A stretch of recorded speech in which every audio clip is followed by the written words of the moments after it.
I don't understand. Why aren't you here? I'm at work dealing with the VP of operations. Alrighty. There. I finally have our thing up now. So we just kind of walk.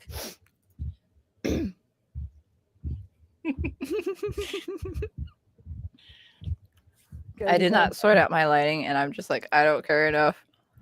I didn't do anything today either for like lighting or anything special. I could open the curtain, and that would probably be plenty, but I can't be bothered to get up right now. Yeah, I'm hoping we're staying overcast today, so I don't have the same like aggressive sunlight coming in from this window right here. Ooh, the ray of sun. There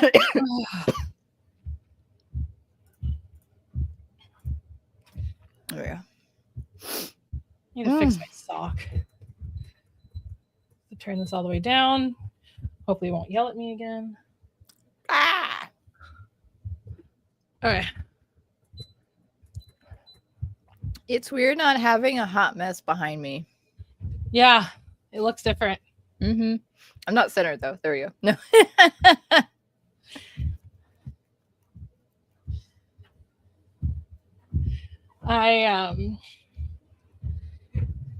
Well, hopefully this will be the last time I'll feel like I want to put a background on the live stream, because hopefully I'll have the creative room. I mean, the creative room is almost finished. I just need to clean it up, basically. Yeah.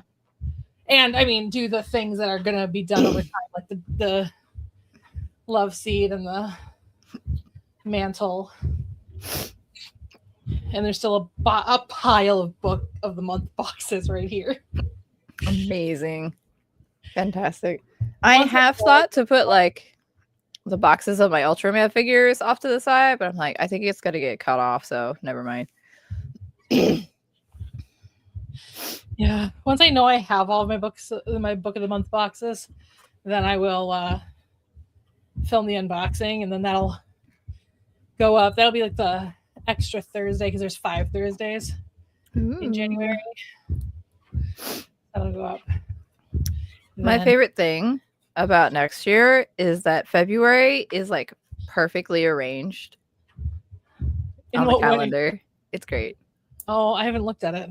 It's so great. Somebody was like, February 2026 is where it's at. And I was like, why? And I looked, I was like, oh, that looks so nice. Well, what's really fun about next year is the year starts on a Thursday and ends on a Thursday. Oh, that's fun. Yeah. So, oh, look at that. You're right. It is. It's just perfect. Perfect. Starts on a Sunday, ends on a Saturday. Be like, it's glorious.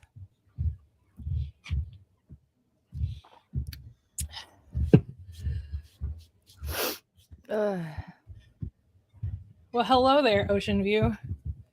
I'm on my walking pad today. I'm on my sitting pad. I won't be walking the entire time. Eventually, I will be like, nah, I'm done. And I'll walk some more later.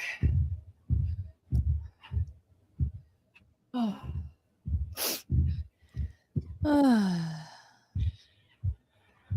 I'm just glad I'm feeling better-ish. I'm glad you're feeling better-ish, too. I was so worried. I was like, oh, please, please, please. But the medicine and everything has been really good, so yay. I remember when that first started setting in, you're like, I better not be getting sick. And then you did. I'm like, oh, no. Sucks to be you. I should have you on this screen so that when I'm looking at you, I'm looking at towards the camera. I don't know. Okay. Sometimes I have you. Hey, Dylan. You haven't been here in a while. Oh, how are you feeling, by the way, Dylan? Yeah, you've also not been feeling great. Yeah, you got the rough end of it. Oh, we'll get into the thoughts on part 2. As somebody who actually knows the show very well, I've got thoughts on part 2. Oh, I bet you have bunches of thoughts. But no spoilery thoughts. Not in the live stream.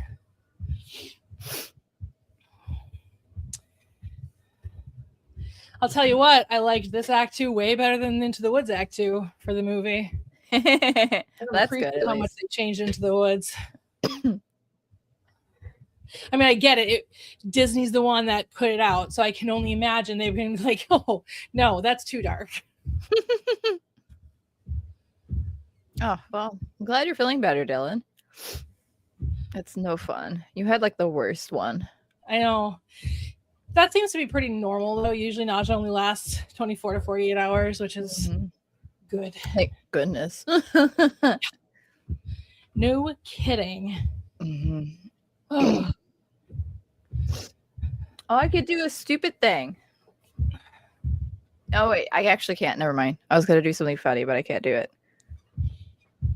What are you going to do? So,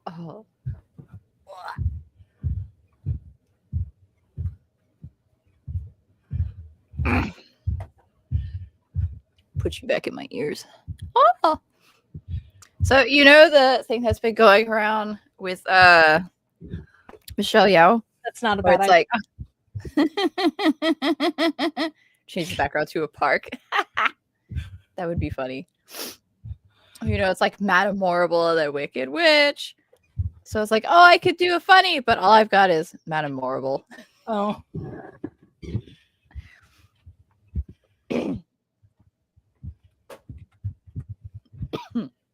Let's see. What park should I be at? You know where I should be? I should be at... That's where I should be. Even though it's pretty much water, but... You're just splashing in the pond. Here, that's a good picture. All right, I'll save that image down. And I'll change my background.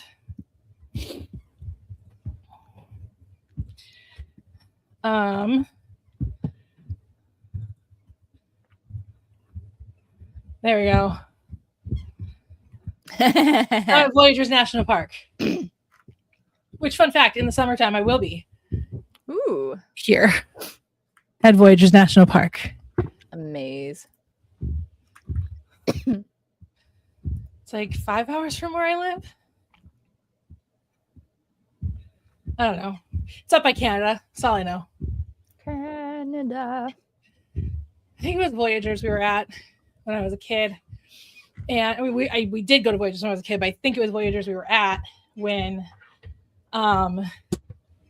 we were on our boat. We docked and we went, I think we're in Canada. Oops. And then we got back in our boat and went across. Like, oopsie, not supposed to be here. Shh. I don't know what you're talking about. That's very clearly the outside. Britt is outside. I'm clearly walking at Voyageurs National Park right now, Dylan. Clearly. This is so obvious. We're ignoring the fact that the background hasn't changed any. The reason I'm doing a background in these live streams right now is because I haven't revealed the creative room yet. It's just because you've seen it.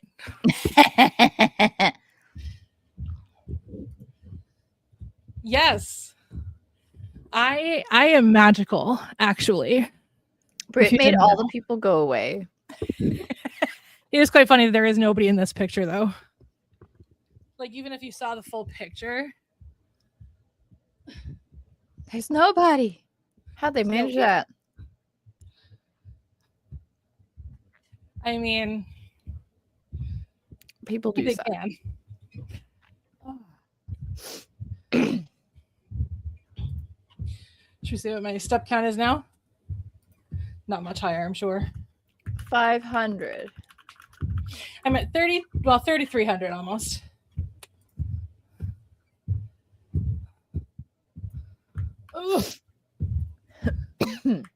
So hard on Sundays because they're my rest days, you know? And so, like, step count wise, I mean, I'm on my elliptical and I don't count my elliptical steps. Yeah. My daily step count. But my active time, I'm like, oh, I actually have to do stuff. Thanksgiving was good. We went to my sister's house as per usual. For some reason, my body decided to just be a pisser and threw up. Oops. So then Black Friday, I got myself a 75-inch TV. Amazing. I was chilling on Thanksgiving. Ate some little sandwiches because we did like little make your own sandwich sort of thing. So like little sliders and stuff instead of like the full Thanksgiving thing. And then on Black Friday, I worked. And it was great. Oh, and I got this. My new phone. No fun. New phone? Who dis? So I spent a lot of money on Black Friday. I don't think I bought anything, actually. I usually don't, but I needed a new phone. Mm-hmm. And then I convinced myself I needed the TV. I mean, yes, obviously. It's a celebratory TV. All right, should we get into it for our last like 10 minutes before we actually start our introduction? Non-spoilery. Do you want to go first since I've got more thoughts because I know the show? Yes. Let's see. Go. Non-spoilery. I liked it. It was good. I watched the double feature and then later in the week, I watched it in like the larger format. Larger format was definitely where it's at. Seeing it at like a regular auditorium. I've spoiled myself. I have to now see it in the premium large format that we have now. Because it's just, I don't know. It's not as good in the regular auditorium. It's so funny. But no, I enjoyed it. I think I like part 1 more than I like part 2. But I think it's just because I like more of the songs in part 1 than I do part 2. No Good Deeds. I like that song. You're not alone on that, by the way. That is a very common thing in the fandom. That the Act 1 has a lot more memorable songs, and Act 2, because they have to jam so much story. I mean, think about it. The fact that Act 2 in the actual Broadway show is only like 45 minutes, I think. Oh my gosh. Yeah, it's really tiny. It's so short. Yeah, no, it was good. The visuals were good. Yeah, that's my thoughts. No spoils, but I didn't guess everything, and I was spoiled on something because of a thing that we were selling. Yeah, and I was so mad. Well, wasn't there another spoil that you got because of a TikTok sound? Yeah, TikTok? But I kind of sort of already knew that one. It just like confirmed it because you were like, "Oh no, I don't know," and I'm like, "Oh yeah, no, it is this." Okay, it was funny. Yeah. Well, and that's why we haven't. Why we're trying really hard to stay away from spoilers. I've seen it twice as well. I saw it at the Amazon Prime preview because I'm an Amazon Prime member. We got the invite to do that. I did. And then I saw it again, actually Thanksgiving weekend, with the friend that I saw it with. The first time I saw part 1. So it's so funny. Part 1 I saw with my friend Joy. And then the second time I saw it was with my mom. And then part 2 is the opposite. I saw it with my mom first. And then I saw it with Joy. So kind of funny. I think it's funny. Yeah. It was so fun because Joy went in knowing literally nothing. Much like you, she's never seen Wizard of Oz. Anything like that. So both me and then her sister-in-law, who was there as well, it was the 3 of us, she and I had both seen it. And not only that, but I've already seen the stage show as well. So like I knew everything. So anytime there was about to be like a big deal, I would be like, she started to pick up when the big things were about to happen because all of a sudden I'd be watching the movie. That's so funny. But no, I really liked it. I feel like they really, much like part 1, they really added a lot of really good elements, a lot of reprises of songs that you don't get in the Broadway show, but that's okay because you don't wait a whole year to see Act 2. Right? 15 minutes to see Act 2. So you don't need to be reminded of a lot of things. That's so funny. But yeah, I mean, it was very well done, I feel like. But yeah, I mean, at the end of the day, Act 2 is nowhere near as good as Act 1 of Wicked. It's one of the main reasons why it's only my second favorite Broadway show and why Into the Woods is still top for me. Because that's just solid all the way around. No matter how much some people are like, it's overwritten. Yes, Into the Woods is overwritten. That's fair. But it's solid. But no, I really liked it. I really liked some of the choices they made. I don't know if this is considered spoilery, but because the director talked about it, but not showing somebody's face, we'll say. Showing a person's face. I do appreciate that. Yeah, because it allowed for you to think about that person however you wanted to, but also it's not that person's story. As much as you're familiar with that person's story, it's not that person's story. That person's story is happening in the background of what is happening in this story. So, yeah. That's how I felt about Act 2 or For Good. Yes, No Good Deed. Cynthia Erivo killed that song. It's so good. I was like, killed that song. It is like my favorite song. Well, For Good is actually my favorite song in Act 2, but No Good Deed is definitely like top tier song in that show. There's one, but it's spoilery. Okay, I'm going to put up my hand. So anybody who does not want to have any kind of spoilers happen, mute until my hand comes down. Considering the fact that they knew each other, I really wish they would have done more, even if they weren't going to show Dorothy's face. I still wish they would have done more with the Scarecrow and the Tin Man when they would have met Dorothy.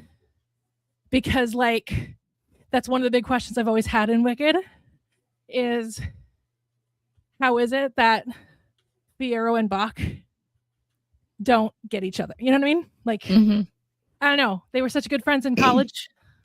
I suppose you can say that they haven't seen each other in years, but still pretty sure I would have recognized somebody who was like one of my best friends in college. And it's been like 20 years since I started college. So anyway. Right. Because like, yeah. That's all. That's the only thing that I was hoping that they would add in to For Good.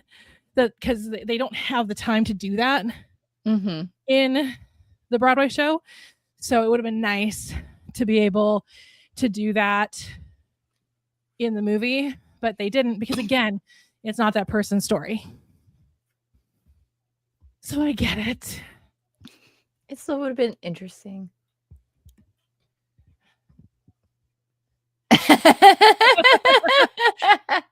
Okay, no, just kidding. Blah, blah, blah, blah, blah, blah. Spoiler. I said everyone dies in the end. That's how Wicked ends.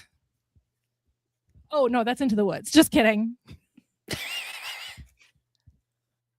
Literally in Into the Woods, there's a scene where Little Red Riding Hood goes, "We just saw 3 people die." Literally a line. That's so funny. And that's how dark Act 2 gets.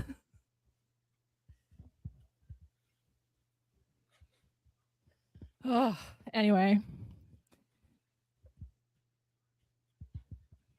Now I have No Good Deed stuck in my head. You're welcome.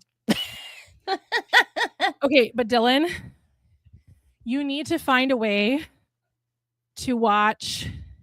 It was a West End outdoor production of Into the Woods. It was a pro shot that was done, and it is Regency Park, I think, is the outdoor theater they did it at, and in London, and that is such an imaginative version of Into the Woods. Such an imaginative version of that show. I wasn't sure how I was going to feel about it because I'm very particular about how Into the Woods is cast for specific reasons. And they cast this one really weird. Not by like actor. Like it wasn't like, oh, I don't agree with that actor being in there. No, like there are certain characters that are double cast with the same actor for purposeful reasons. And that's not how they did it necessarily. That's not how they did it in this particular production.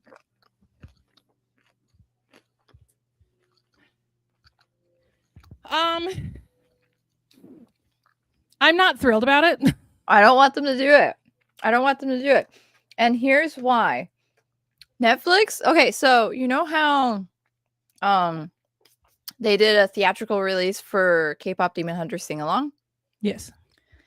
So there's a new Knives Out movie, but it's Netflix exclusive.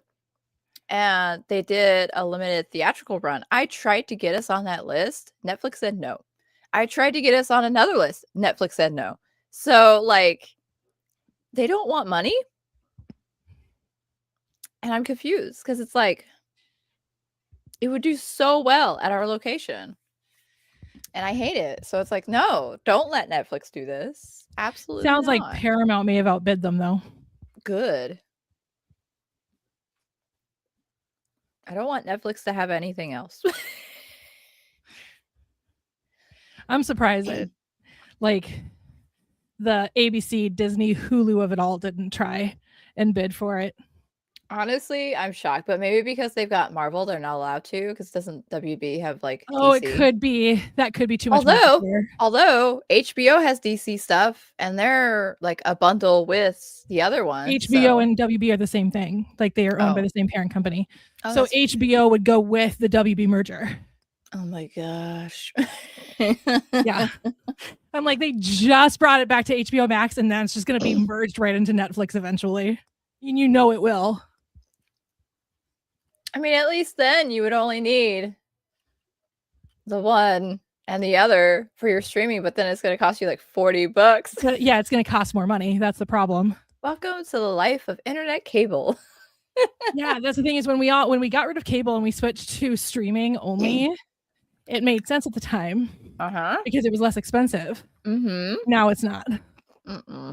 So stupid. It is. But now I'm so far into streaming services. I can't imagine going back to cable at this point.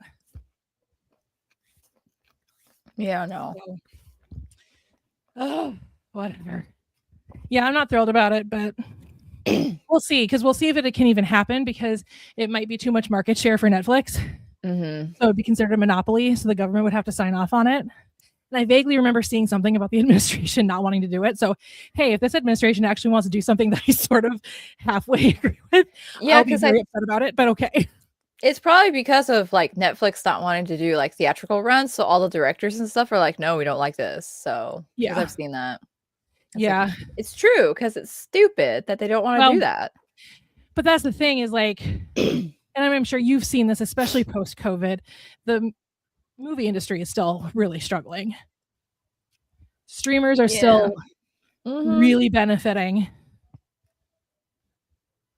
And it's like, I'm honestly surprised we're still doing as well as we are. Like, people still show up, but well, and like Wicked Part 2, the way they released it, I mean, for crying out loud, I saw it almost a week before its actual release day.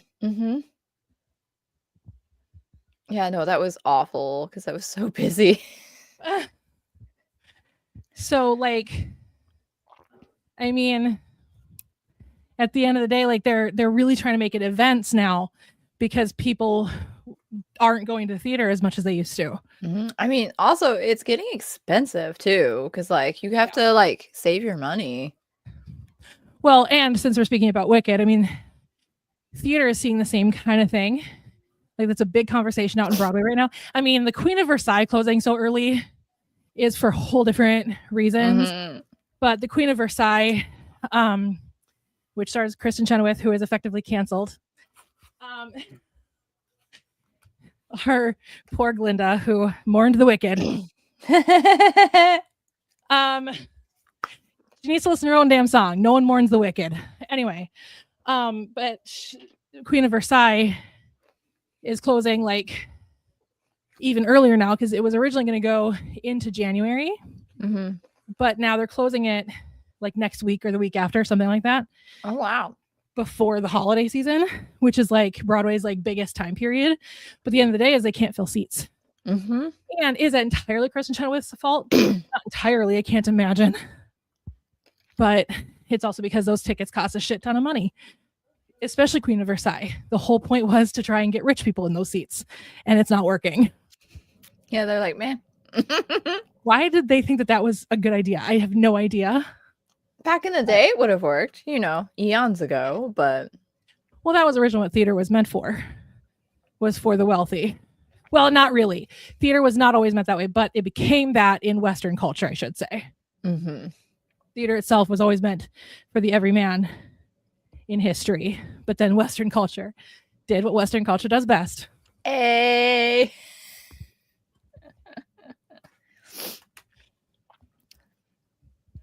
Though back in Shakespeare's time would be fun because watching Romeo and Juliet would be a whole different experience back then because they didn't let women do theater. So, oh yeah, it was all the men. A couple guys kissing on stage. Heaven forbid that happen now. Like, hello. Oh, on the physical media note, hello, I am people.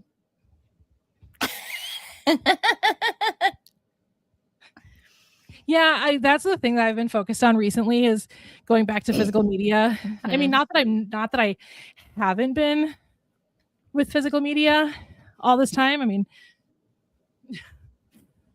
when I unpacked from my move, I looked at my mother at one point and went, "How did I fit all of this into a studio?"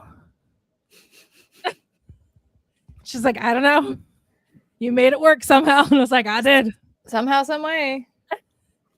But anyway, it became clear to me how important physical media honestly is when I purchased the Animorphs TV show on Amazon, spent money on it, and now I have like half of those episodes because they lost the streaming rights to half the episodes for some reason. But even though I paid for it, I paid for the right to watch it. I didn't pay for the media itself. So now I have to watch it on Tubi. Yeah. With ads. We love. It's so fun. It's back to TV. Get your ads. Right. I just wish there was a variety in the ads. That was my problem with Hulu. It was the same 2 ads over and over and over and over and over again. Yeah, and that's what I'm getting with what's it called? What app do I stream on? YouTube. Lord. They almost have me convinced to get YouTube Premium.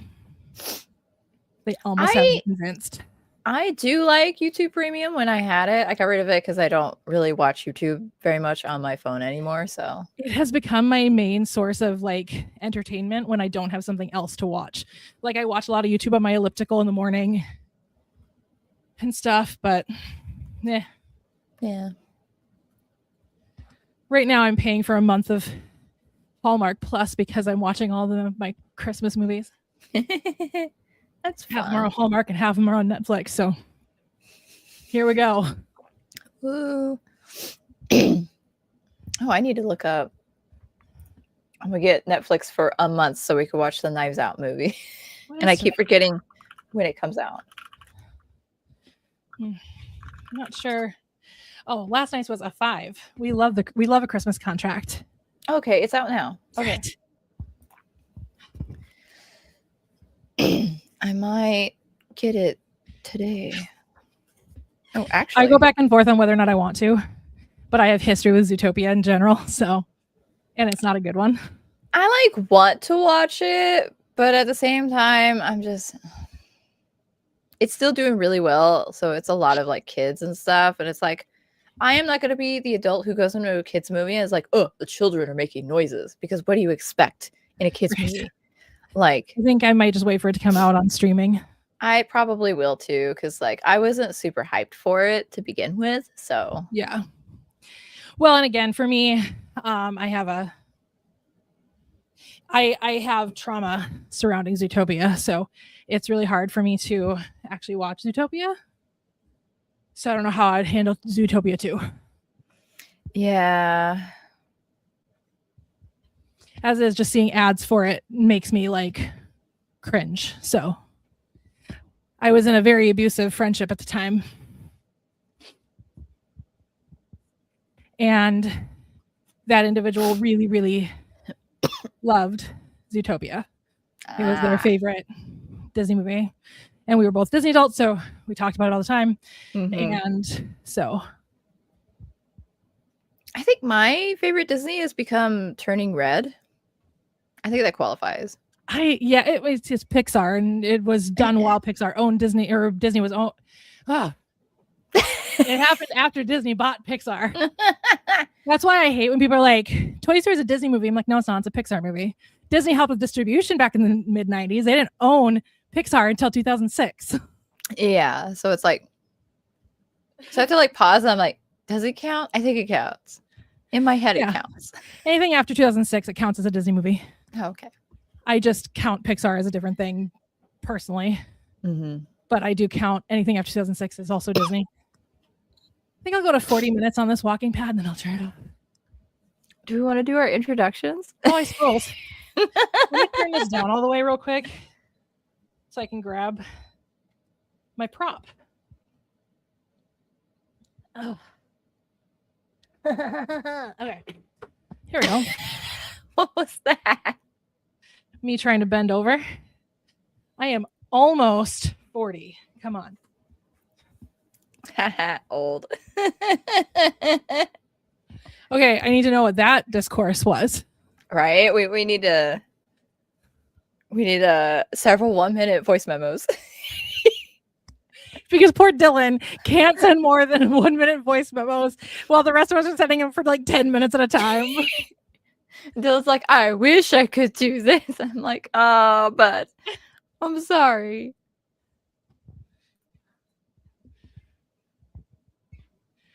All right. I guess let's do our introductions then. Hello, everyone. I'm walking on my walking pad. My name is Britt. I'm a contemporary romance author. And I wrote this. There we go. Put it at my body. It'll sort of be seen. This is called Deepwater. It is my debut novel. I have another one that should have been out a month ago, but had to delay it because of reasons, personal reasons of somebody that is not me. So I'm not going to share. But that's okay because everything is good to go now and it's releasing officially in 4 days on the 18th. I'm very, very excited. So hopefully next time we do our live stream, I'll have that. And I won't have a background anymore. You'll be able to see what's actually behind me. So hooray. Yeah. Let's see. The OG, someone gave Lion King a 3 out of 10 and said it was bad. Most of us were like, what the? But one guy responded, yeah, the live action version is better. First of all, it's not live action.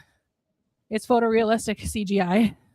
It's live. Second of all, the only thing that's really good about that version is Donald Glover. I don't even think I've seen the live action one. I have. It's actually not bad. I actually like it. I didn't like some of the acting in it, but that's about it. But it's really going to be great. Like 20 years down the line, we won't have to have animal actors anymore at all. Which will be fantastic because if you don't know, a lot of animal actors are not treated very well. I'm not surprised. But yeah, so that's me. I also dabble in sci-fi and I'll write under a different name for that. But I haven't written that in almost actually a year. This time 1 year ago, I was working on my sci-fi. Haven't touched it since I finished that draft. Yeah, anyway, I forgot about that. That's me. Go ahead, Kay, your turn. Hello, I am Kay. I'm currently writing a dark fantasy romance series. Shocking. That's interconnected. So I've only done a fraction of the work. There's a lot of world building and stuff happening right now. So nothing published for me. So you can't read anything yet. Haha.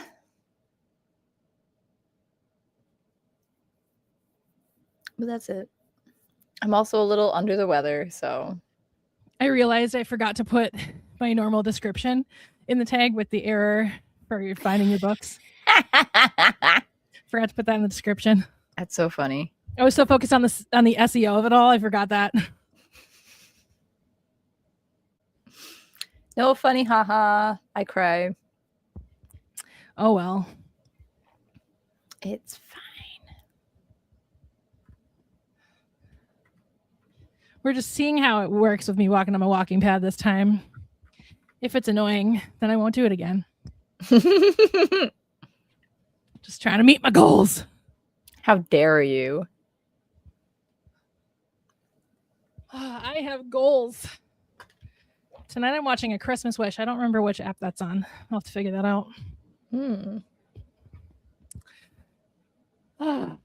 I might. Actually, I don't know if I'll watch anything. I might just take a nap right after the stream. That sounds like a plan. I'm trying to see if my parents want to watch the Knives Out movie because it's like I could just hit a button and renew, but they haven't responded yet. So, Hurrah. Because I'm like, I know you're not going to want to watch it at night. He's fun. Oh, we also have one other person. Oh, Van Gogh. Van Gogh. Oh, and we also have my friend that I can't reach right now. Oh, R.I.P. But he makes an appearance at the end of the stream. The button. I could also look at Jacques. Jacques is my cursed trophy that I've been holding on to since I won our fantasy league football league. Not last season, by the way. I never got it to the winner of last season. So he's just been living at my house, but I might win again this year, so I'll give it to him if I do win again this year. That's so funny. He's a cursed trophy. Yeah. Holidays are so fun. The only depression I'm going through right now is the fact that I've spent way too much money over the last month. Yeah, that's why I'm limiting my stuff for my house. Limiting my spending. All I'm gonna really be doing is the Secret Santa stuff and the White Elephant stuff that we're doing for Christmas. I walked 1.6 miles on this thing just now. Amazing. 76.9 miles overall since I got this thing and started walking on it. How much? 76.9. Amazing. I know. Fantastic. All right, I'm going to disappear for a hot second so I can put this away. Britt goes poof. Maybe. Poof. There we go. It's the wrong one. Hello. Oh, you can see the mess. It's fine. We've reorganized. So I've got this for the background. I feel like I should put a movie poster or something right here now. And then I had to take down one of my space paintings, so I might like reorganize this too. Britt's always kicking me out. It's like rude. How dare you? How dare you? They still haven't responded yet. It's fine. Oh, so how's everybody doing? We doing good? I'm just glad that I feel better today. I'm just really tired. Really, really sleepy. The hostess with the mostess is really short. Join me. Why don't you? I mean, I guess I could. Here we go. Well, would you like to see my ceiling fan?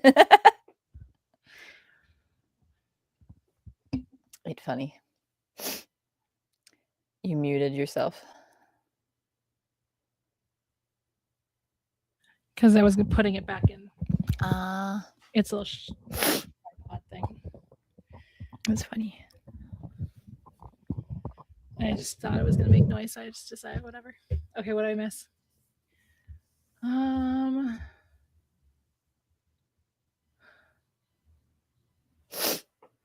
I didn't kick. I was trying to make them the only person on the stream, and I accidentally made myself the only person in the stream. Wrong button. Boop. I did.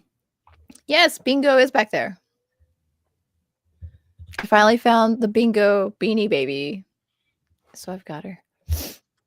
I'm actually wearing a bluey like sweater right now. You can't really see it very well, but are you going through a weird sensation where you think you're still walking, but you're not? Happens after the gym? Not really. I did when I first started walking on that thing. I remember getting off of it and feeling like it was really weird to walk. You know what I mean? you actually get to walk. You know, versus like, because I mean, on a treadmill or a walking pad, in my case, you are walking, but like, I don't know, it feels different when it's on a track or, you know, like on a belt versus like walking on actual floor. So yeah. True. I'm gonna put deep water back down here with my inventory. Ooh, inventory. I know, yeah. I also ordered a bunch of Price Check on Love, so spent nearly $100 buying. Oh, amazing. Well, hopefully I can, you know, go places and sell them. That would be nice. Not be giving one away. You should do a giveaway. That'd be fun. I may or may not already have that planned.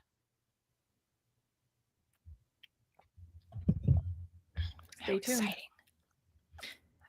If I do, it'll be in short form. Smart. Because then I can cross, you know, post it to all of the places. I like how I coughed loud enough. The thing was like, your mic is muted. I'm like, yeah, I know. I did that on purpose. I don't think they want to hear me coughing. Do you have something to say? Borf.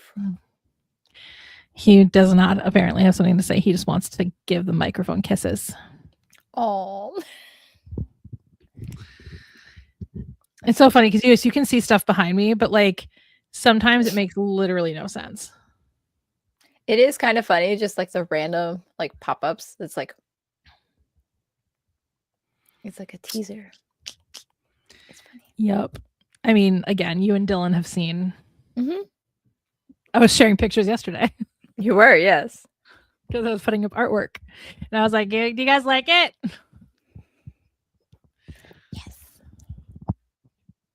I do like it. It makes me want to do something with mine, but I can't really right now.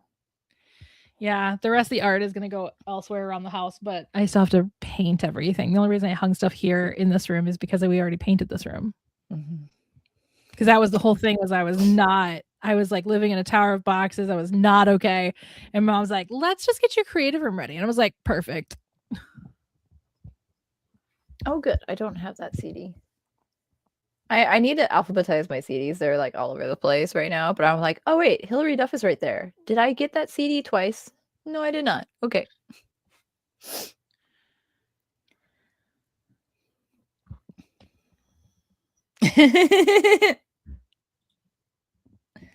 Yeah.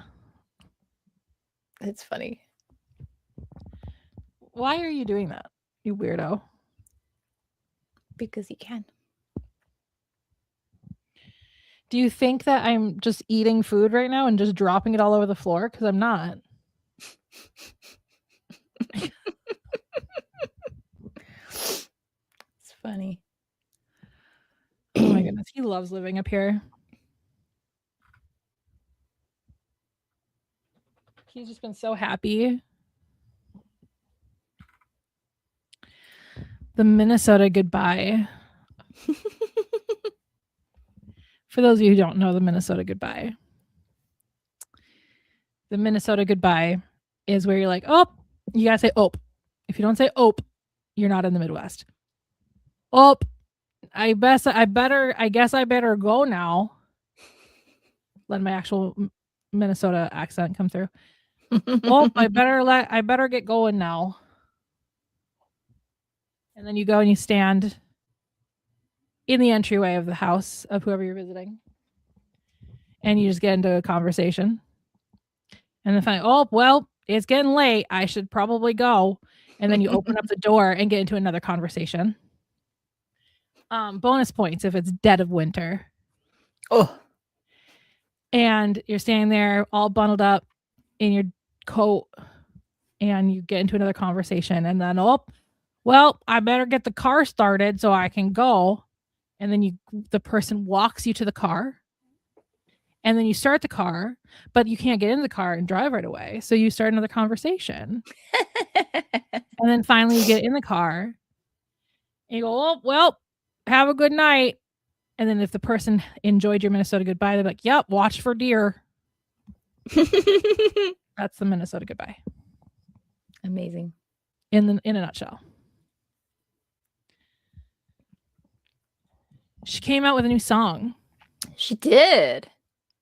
I think it's fine. Like I wasn't like I wasn't like, oh my god, this is what I've been waiting for from Hillary Duff for the last 15 years.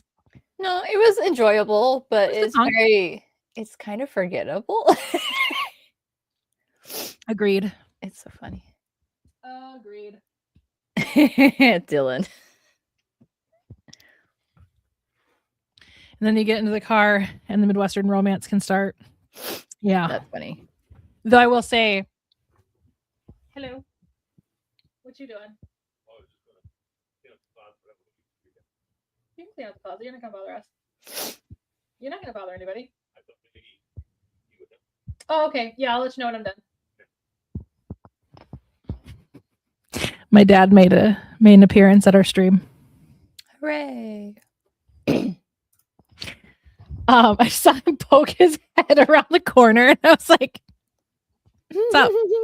Hello. Yeah. That's funny. We're working on some projects.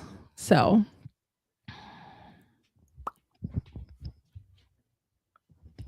anyway, yeah, so that's the song was fine. I kind of was hoping for something more. Yeah, so maybe like the next single that she throws out there will have maybe a smidge more oomph. Mm-hmm. Oh, that's what the thing I was gonna say when I realized when I read Dylan's comment again. So I got in my car today to go take the dog to Petco to get his nails trimmed because I don't like doing it, so I just let the professionals do it. It's just a cost that I incur every month or so, and it is so cold now in Minnesota that my car was like, I don't wanna. It reminds me of the Minnesota, come for the culture, stay because your car won't start. That's funny. I love it. Yeah.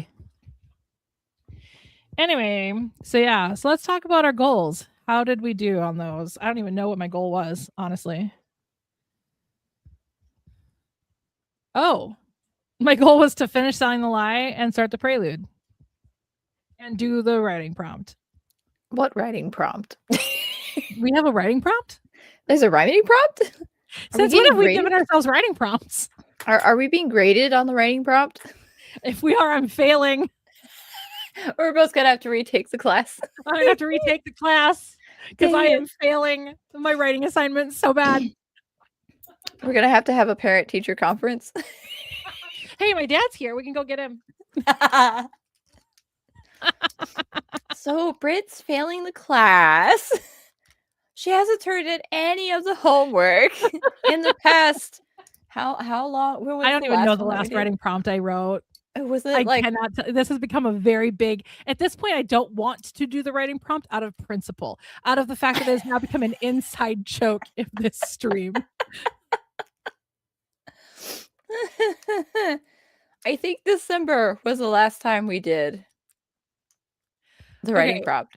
Here's the thing. I'm going to take a quick second to address this situation, this fight that is happening in the comments. And by that, I mean, literally Dylan said, that's why I visit in summer. And then Ocean View said, nah, winter's better. It is a full blown fight between these two. And I'm going to mediate.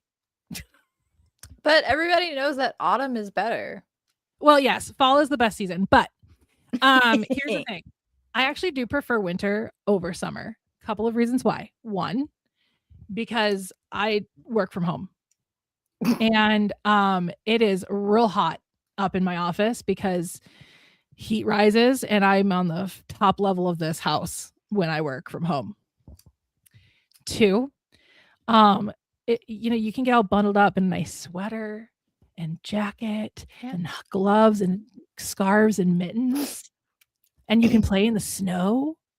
And it's really fun to look at when it's falling and Christmas happens, or if you celebrate another, holiday during this time period. There's lots of holidays.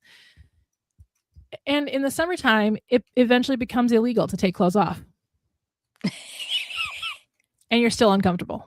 You can only go so far with So, that swimsuit. yes, if it goes between summer and winter, I actually do prefer winter because I don't want to be uncomfortable and naked and in jail. I make that sound like I go to jail every single summer because I just keep like taking off my clothes. No. They're like, dang it. It's July. Where's Britt? And then I checked on Britt, checked the local prisons. She's in prison again. Somebody needs to bail her out again. Britt, you done it again. Let me guess. Naked? I have police just staked outside of my house because they just know I'm going to come out naked. Like, oh. Weather is gone to 100% humidity and 100 degrees in the state of Minnesota. We got to watch out for Britt. She's going to be naked.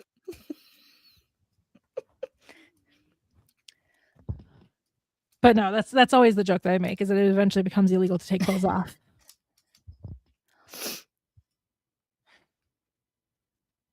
I do want to write holiday romances, but I'm going to start with a different holiday romance, one that you might not expect. Easter? I could make so many spicy jokes from that. No. Actually, one that people would expect there to be a holiday romance, but there aren't a lot of them. And I did hear like some people would be like, why aren't there more holiday romances around this particular holiday? Is it New Year's? No. Oh. I think it'd be funny to do an April Fool's one. That'd be really funny. Oh my God. I'm going to start brainstorming. It'd be the fake dating. Yes. Oh my God. Okay, I need to immediately write down this idea. Thank you. I'm stealing it and I will credit you. Go for it. I'll make one of the characters non-binary just for you. Yay.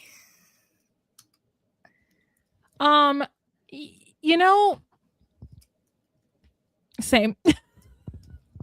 I read one earlier this year in January. Why I read a Christmas book in January is beyond me. It's just when it came available on Libby. Then I'm reading one right now and I hate it. If you're following me on short form, you know I hate it. I'm standing there being like, oh my God, do I have to read? I actually didn't read it last night because I wanted to write instead. I do 2 today. I do. Or just maybe I'll DNF it. I've been thinking about it. I haven't DNF'd a book yet. Really? This year. I have not DNF'd a book yet this year. I am such a completionist. I'm a completionist to a fault. I'm pretty sure I'm going to DNF one of the books that I started this year, mostly because I'm just like, I'm not vibing with it. Yeah. So the last book I DNF'd was, it was called Losing It. And you might be absolutely right as to what you're thinking losing it means. Oh no. So I started reading it because I had heard about the concept of new adult as a genre, like not a genre, but a demographic. Yeah. And I was curious about it. So I was like, oh, buy one of them higher rated new adult novels. And I bought Losing It. And it was literally just a college kid running around being like, I'm gonna lose my virginity. Gross. Really weird. And like it was written in like 2013, I think, or 2014, 15, somewhere around there.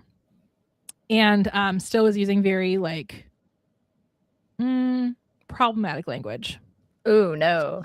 Like at one point they were sitting cross-legged on the floor. Like she was sitting cross-legged on the floor and used the very inappropriate term.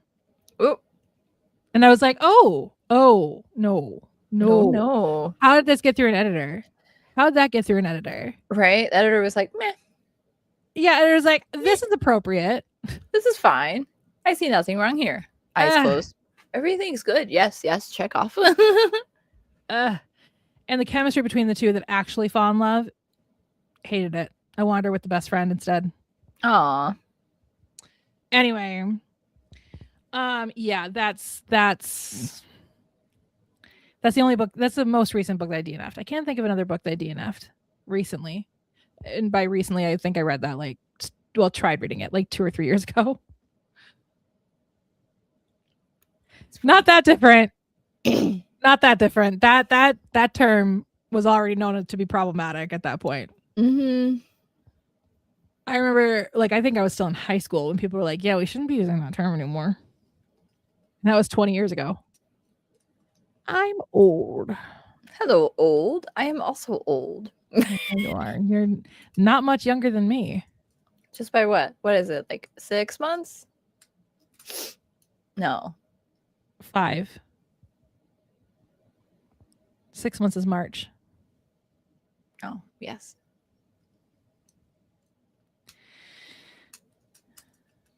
I love a good holiday romance movie. They are terrible, but I eat them up every year. Like literally, that's what I do. Like I'm literally watching one every day. Literally. I have my staples: the holiday, the Christmas Prince trilogies, and the Christmas Contract. Those are my staples.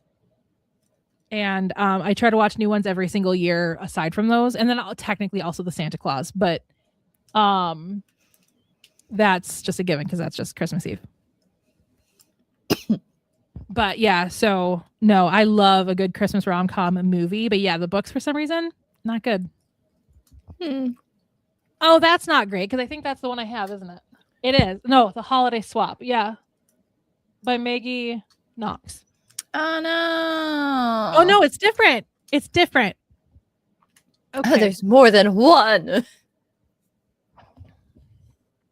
I have that one on my list for this next year.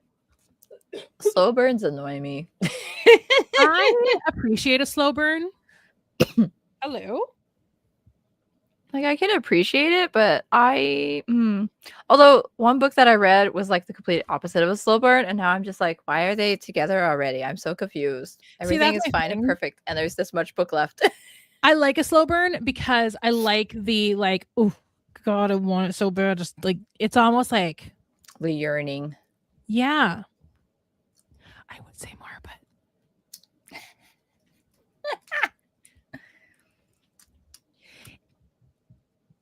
it's like foreplay.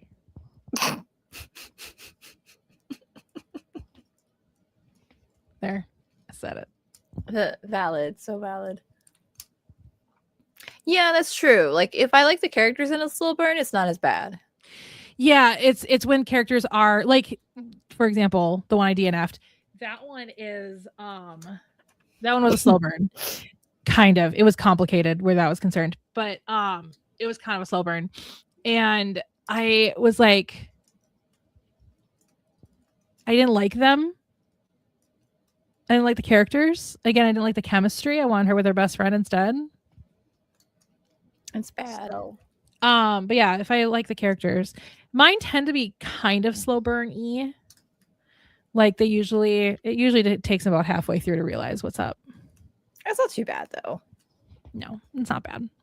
About halfway through, they go, "Oh yeah, wait, let's go." Like, okay. Yeah, no, a slow burn where nothing happens. I think I got a book like that, but it's one of those where it's like a series. So like later in the series, I think something happens. But like it's like the slowest of burns, and I could not handle a slow burn series. Like there's other things going on, and that's why I'm like chill with it because it's like okay, the romance is like a subplot at this point. Okay, if it's a subplot, then that's different. But if it is a romance and you're gonna be doing a slow burn and it's gonna take them 3 books to even kiss, like no, friend, you've lost me.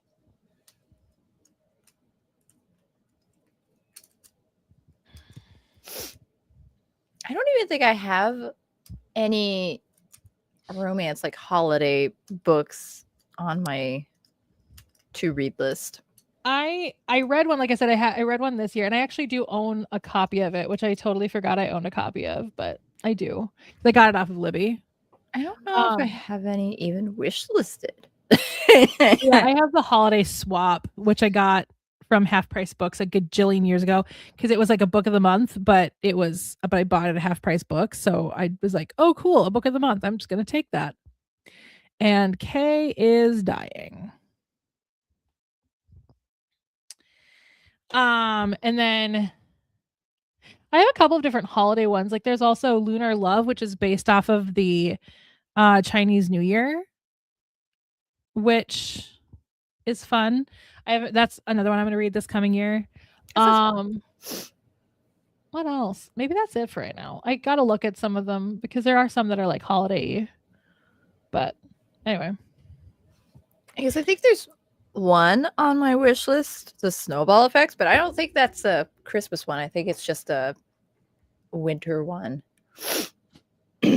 Or metaphorically, the snowball effect. I don't remember. This was a while ago when it was like, hey, these are some good options. I was like, oh, that sounds interesting. Wish list. I have so many books on my wish list right now. Oh, same. And not only that, but like a lot of the ones I read through Libby this year, I don't actually own physically. And so I'm like, oh, I want them in physical form, even if I will never read them again. I did that with the book series that I devoured earlier this year because I read it all on ebook and then I just bought the physical versions because I'm like, I really like this series. So you really like that author. You found that author around the same time I found Abby Jimenez, and you and I are both just living in our favorite romance author, just bliss.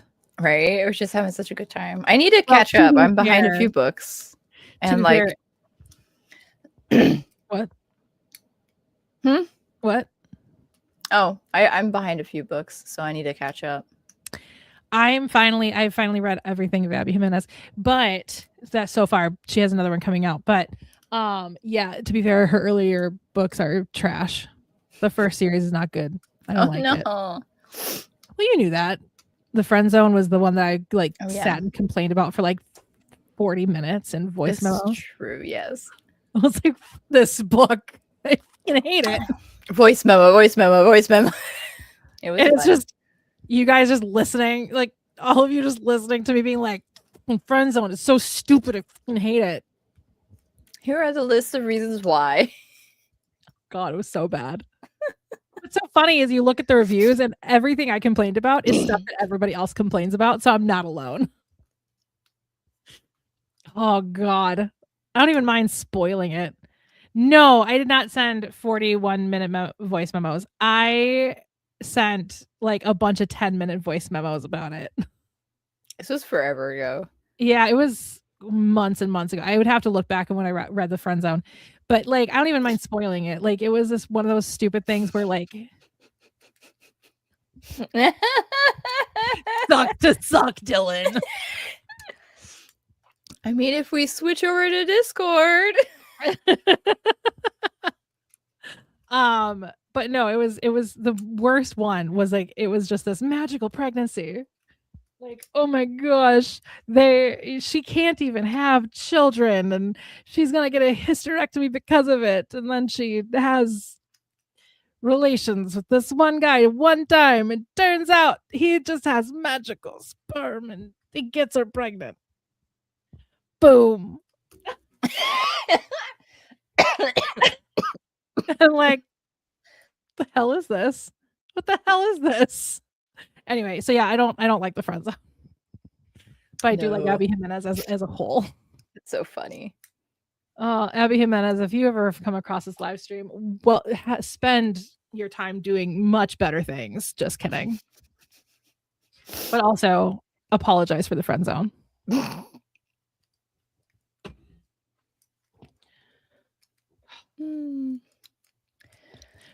Who's Dylan? Dylan who? Maybe that should be your new hashtag. I know you meant to do unloved, but maybe that could be your new hashtag. And then we can always be like, Dylan who? Dylan who? What? I still love Matthew's hashtag is Matthew okay. That was funny. I don't remember what mine was. I don't. Did we ever give you one? Yeah, I don't remember what it was though. Because it started with sorry, because it was me and sorry thing. Because I started tweeting hashtag I hate sorry after like everything. Every time I mentioned sorry about anything, I was like hashtag I hate sorry. And then she started doing hashtag Britt's a heinous bitch. And then that's when it kind of evolved into everybody like getting their own hashtag, except for someone who shall remain nameless because I talked about her a little earlier, the abusive friend of mine. They are not worthy. No, that person did not. And literally we're like, hashtag this person doesn't deserve a hashtag. Still doesn't. Nope.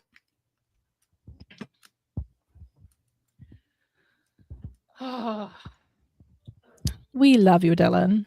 Yeah. So weird that this little rectangle keeps making noise. I've had my phones on silent or vibrate for so long in my life now. But this is also my doorbell. So not that I'm waiting for anybody to come to my door, but just in case.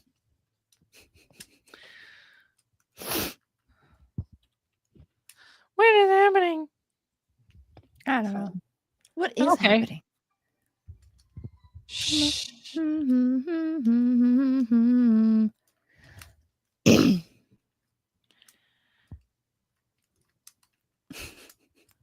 I can't remember what mine was. With her role in The Mandalorian, Ming-Na Wen is the only person to be a Disney princess, a Marvel superhero, and a Star Wars character, thus completing a Disney hat trick. Ooh.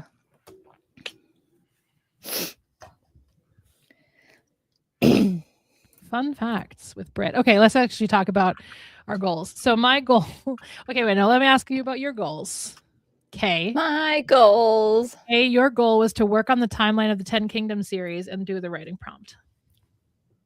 I did one of those things.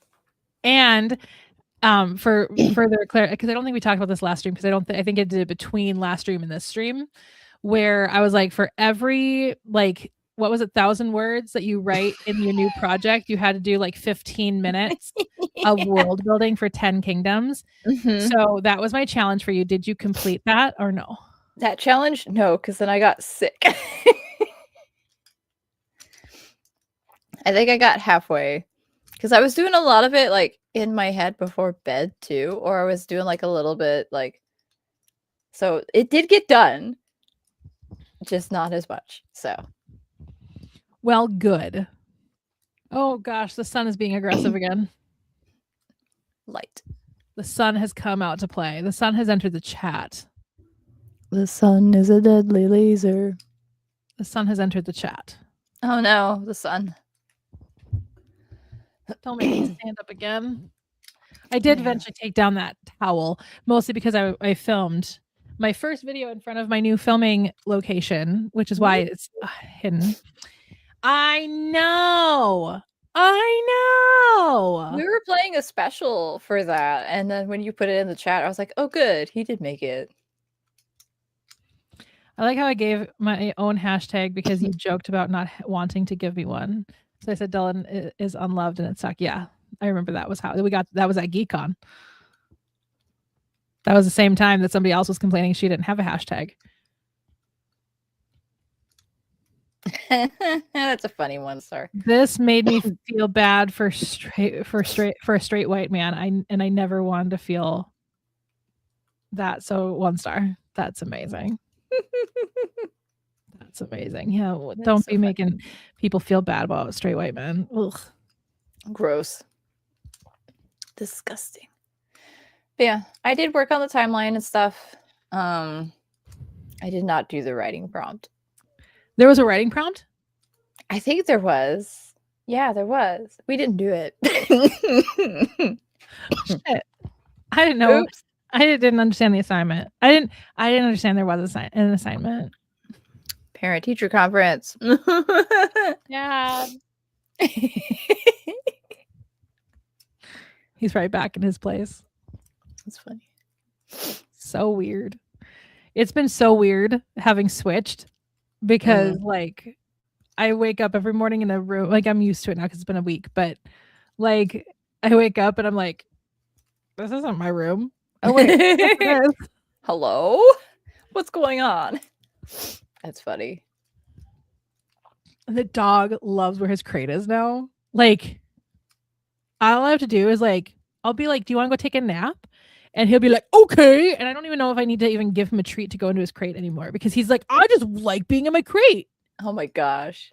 I don't know what happened, but he That's loves so it. funny. I'm glad because the first where I had it originally, he did not like that. And then I moved it to where it is now, and he is obsessed. Amazing. Aren't you, Bubba? Hi. Hello, my friend. Anyway, what about you, Britt? Did you finish your goals? I did. I finished Selling the Lie, and I've been working on the Prelude. I'm actually almost done with the Prelude. How many words am I in it right now? Ooh. 26,705 is where I'm at right now. I'm aiming for between 30 and 40,000. There's one more kind of big conflict that I want to throw in here. I mean, because this is supposed to be just a really fun little fluffy story that goes alongside the Unwritten Rules series. Happens before, hence the reasons called the Prelude to the Unwritten Rules. There we go. I forgot the name of my own damn book. The Prelude to the Unwritten Rules. Because this one was supposed. So the concept of the Unwritten Rules series, well, it started out as a single book that turned into a fucking 7-part series, but I love it. But the whole point is it's a bunch of messy people falling in love with each other because everybody is messy. Like the first book, you've got two people who are afraid of commitment, trying really hard to not fall in love while actively engaging activities that people do when usually they are in love. Not all the time, but you know, you get what I'm saying. It's called the Unwritten Rules of Hooking Up. Figure it out. You're all adults here. I would hope. And then the other one is like two people who cannot stand each other at all, and then only to find out that that all of their hatred for each other is all just pent up sexual attraction. Then another one where the guy is like, you know what? I'm pissed off at you for getting with this girl that I wanted to be with, so I'm gonna go and screw your ex-girlfriend. Like it's just a bunch of like messy people falling in love with each other. And so then when I was like the Prelude to the Unwritten Rules, and the reason I set it up the way that I did was because I was like, these two are like the most calm, adult, like stable human beings. And because that's the thing is I wanted these two to ground the series.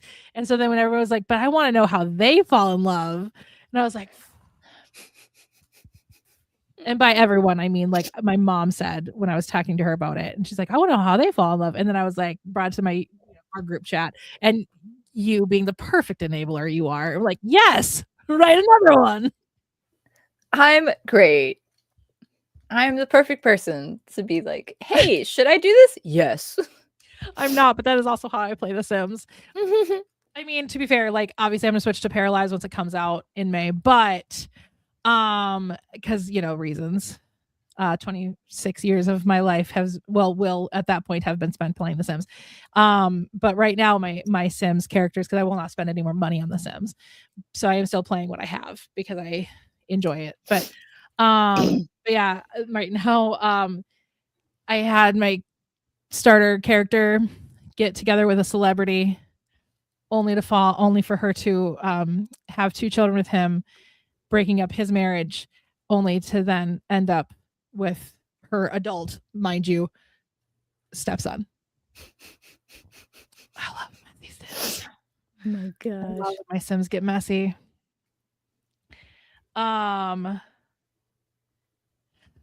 Death is the best part of The Sims. There is no reason. I mean, like especially The Sims 1, you get bored eventually because they don't age, and so then they don't die unless you kill them.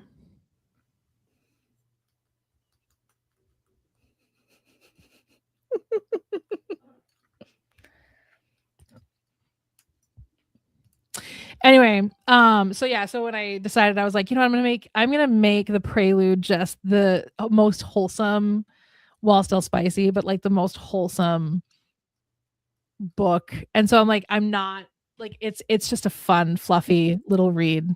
And so people will really hopefully enjoy it because it's just nice and fluffy. That's fun. Or the other ones are full of like ridiculous antics. So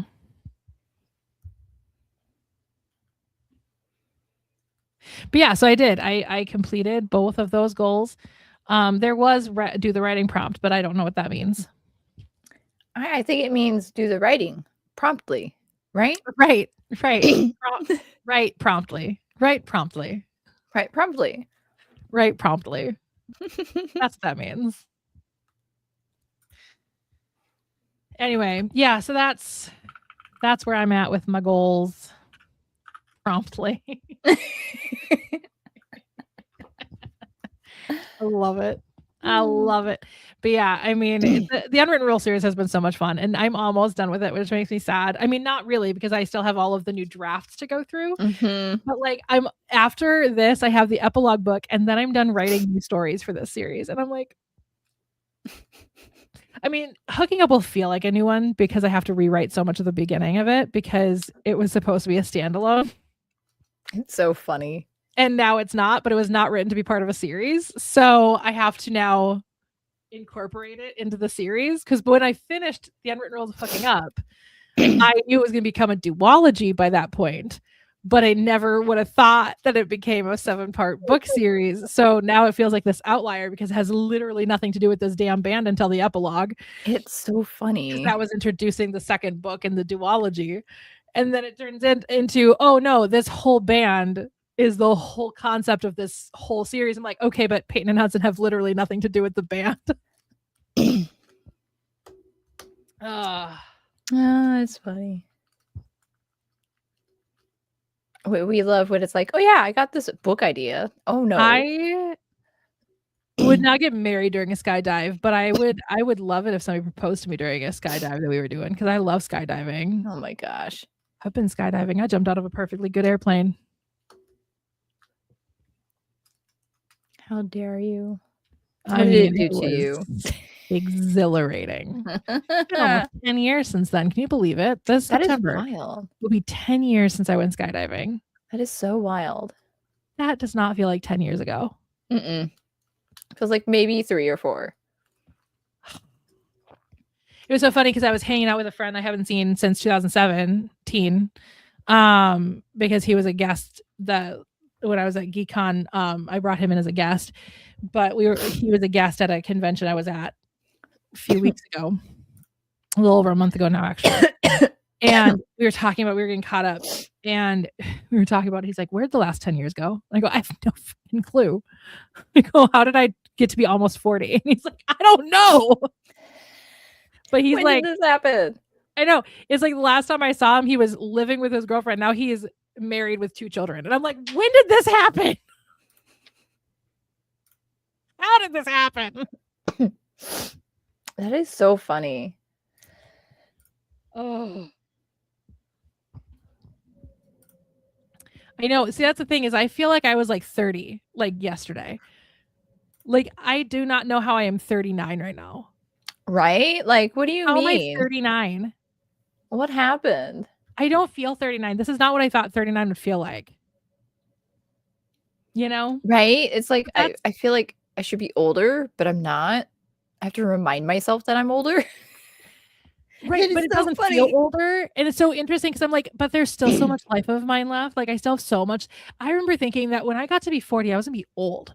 Because I remember when my mom and my dad turned 40, and I was like, they're old. But it's not old. Like, at all. Right? Wild. It's so funny.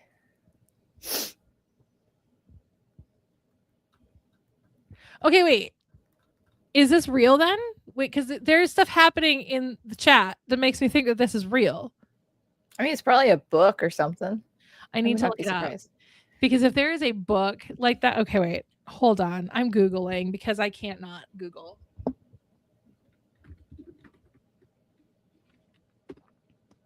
Oh my god. It's a Netflix real is like book. spamming out. Is it really amazing? Okay, here's the blurb. Linda is doing her best to lead a life that would appear normal to the casual observer.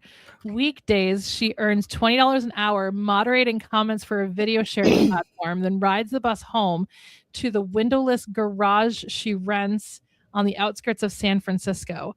But on the last Friday of each month, she indulges in her true passion, taking I mean, it's all caps, so I don't know if you should say art or BART to SFO for a round trip flight to a regional hub. The destination is irrelevant because each trip means a new date with a handsome stranger, a stranger who's intelligent, widescreen, sleek, I don't know what that word is. I'm dyslexic. Moving on. And well, the problem is when you're dyslexic, you can't sound out words. Like my brain doesn't work that way, so I can't just sound it out. So I usually just move on. And powerful engines make Linda feel the way that no human ever could. Linda knows that she can't tell anyone she's sexually obsessed with planes. Okay. Linda, have at it. Whatever floats your boat. Nor can she reveal her belief her destiny is to marry one of her suitors by dying in a plane crash.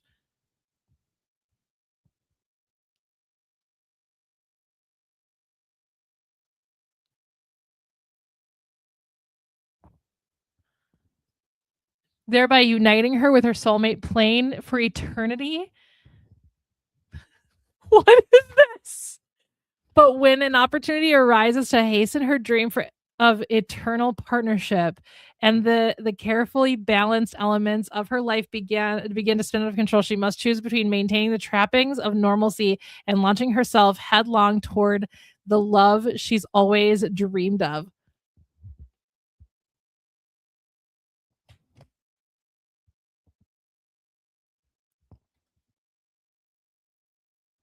Oh my gosh. Okay. I mean, with planes. Man, I haven't seen Crash in so long. I have nothing against. Like I said, I'm not going to ick somebody's yum. Like that sounds really interesting. Oh my god, that is wild.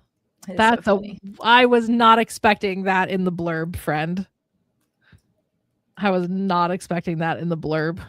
You know what? Sometimes you just gotta let the fun thoughts win, and then you come up with this. It's amazing. I love it. Again, I am playing a family in The Sims right now where my character is literally married to her adult steps. I want to make that very clear. Adult stepson. It's very important. It's a very important element. Very important element, yes. He is in fact an adult stepson. Oh my gosh. Wild.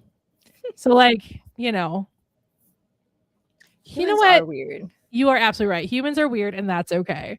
If they weren't, they'd be so boring. I know. You gotta have a little fun. That's why I mean, again, unless you have a fetish that hurts yourself or someone else, that's not good. But like, I don't sit there and fetish shame anybody. You can enjoy whatever you want to enjoy, as long as you're not hurting yourself or other people. I really don't care what your fetish is, what your kink is. Like, go for it. Enjoy yourself. Have fun. I mean, I can't argue somebody being sexually attracted to airplanes. I'm sexually attracted to mountains. So there's some planets, Oh man, the things I would let Jupiter do to me. The planet, not the god. Well.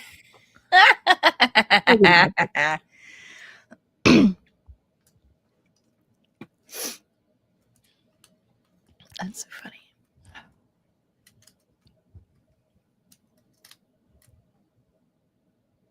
Yeah, but that can lead into hurting yourself or others. Mm-hmm. Like I said, no hurting yourself or others. Then again, my sim did cheat on her husband with his son, adult son. Again, want to throw that out there.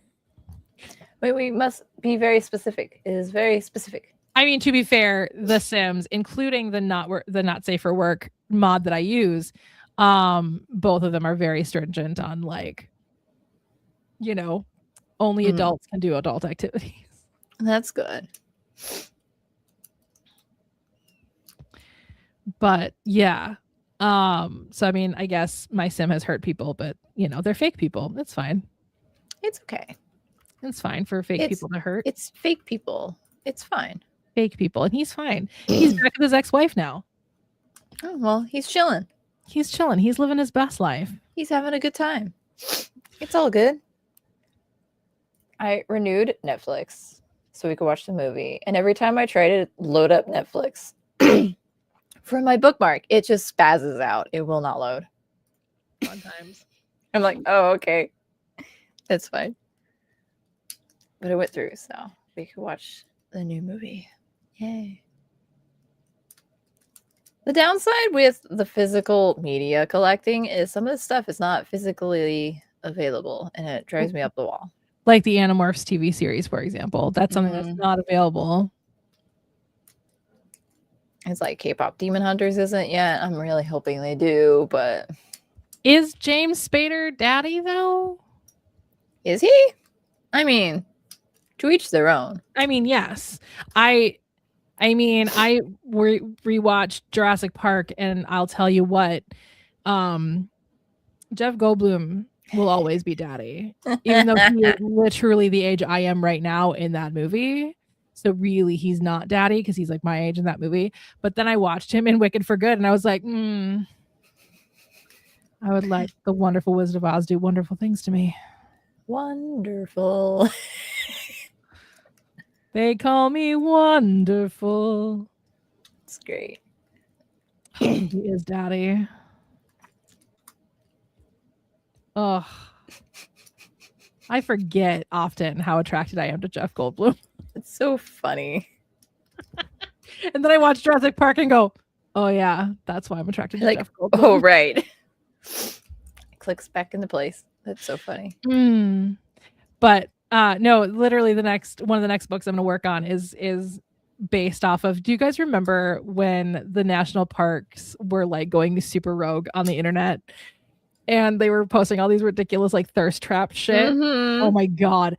So I was like, what's Voyager's doing? I gotta look. Minnesota's got to represent. They weren't posting shit. So I came up with a whole book idea about just Voyager's National Park and making things spicy. So that's why I'm going to Voyager's for a research trip. Fun. Hopefully I'll find a cute little park ranger and we'll have spicy times and fall in love, and then I can live out my book, and it can be based on a true story instead of a fake one. You could dedicate the book to your man. Maybe. Or the park. Lucky. Dedicate it to the park. Well, I've already decided any like 10% of the proceeds of that book are going to go to the national park stuff. Oh, that's cool. Yeah.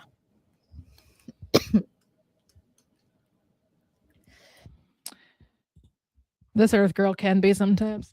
What did I say that? Yeah, you said that out loud.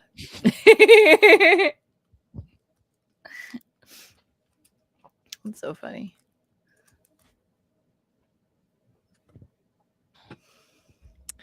Oh, I'm tired. I know I am. Actually, I'm freezing. Actually, it's not so bad in the house. But I'm a little warm, but only because the heater's on right now. What is the temperature outside right now? I have like 2 games going, so my computer is like a little warm, which makes the room warm. All right, who wants to guess what the temperature is outside right now?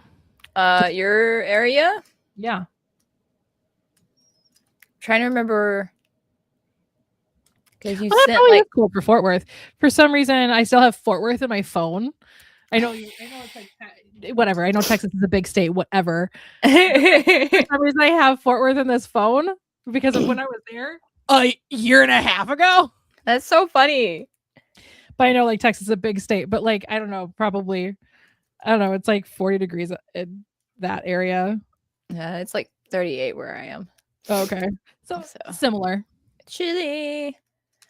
I'm guessing it's like 12 degrees. Okay. Okay, so Ocean View says 40. You don't know much about Minnesota weather, my friend. I was like trying to remember the little forecast you sent the other day. I was like, what was today supposed to be predicted? And Dylan says 4 degrees. And the winner is it's 6 degrees right now. Oh, it was 1 degree when I left for my errands this morning. Gross. That's why my car didn't want to start. Gross. Disgusting. This is why I can't live in Minnesota. I would die. Who can? I mean, ugh.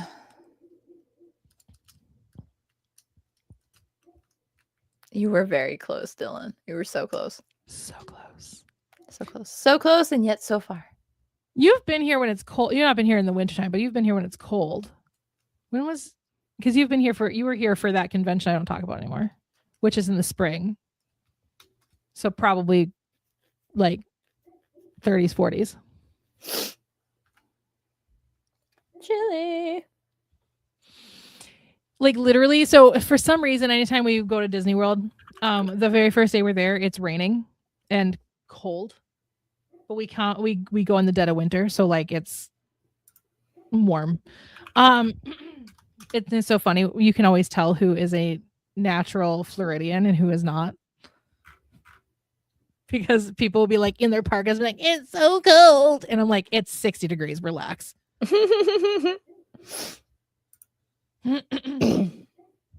We actually get colder than Alaska sometimes. Because Alaska is wild. Well, because Alaska has so much ocean around it. Oh. And we're inland. So because there's so much ocean around Alaska, it is sometimes warmer there than it is here. What is it right now? Like what is the northernmost city in the United States?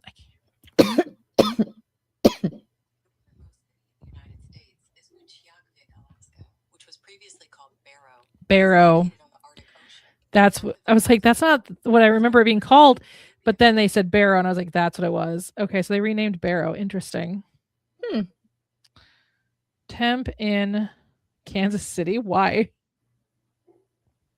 Why is it the first thing Google thought I was going to say? Oh yeah, so the weather right now in the northernmost city in the United States itself is -9 degrees. Not far off from where I am right now. Huh. That's wild. Yeah. But they don't get as much sun, obviously. They get a lot less sun up there, but it's not always inherently colder in Alaska just because of the ocean and because we're landlocked. And we get lake effect. Yay. We love that. Live by the Great Lakes, they said. It'd be fun, they said. No.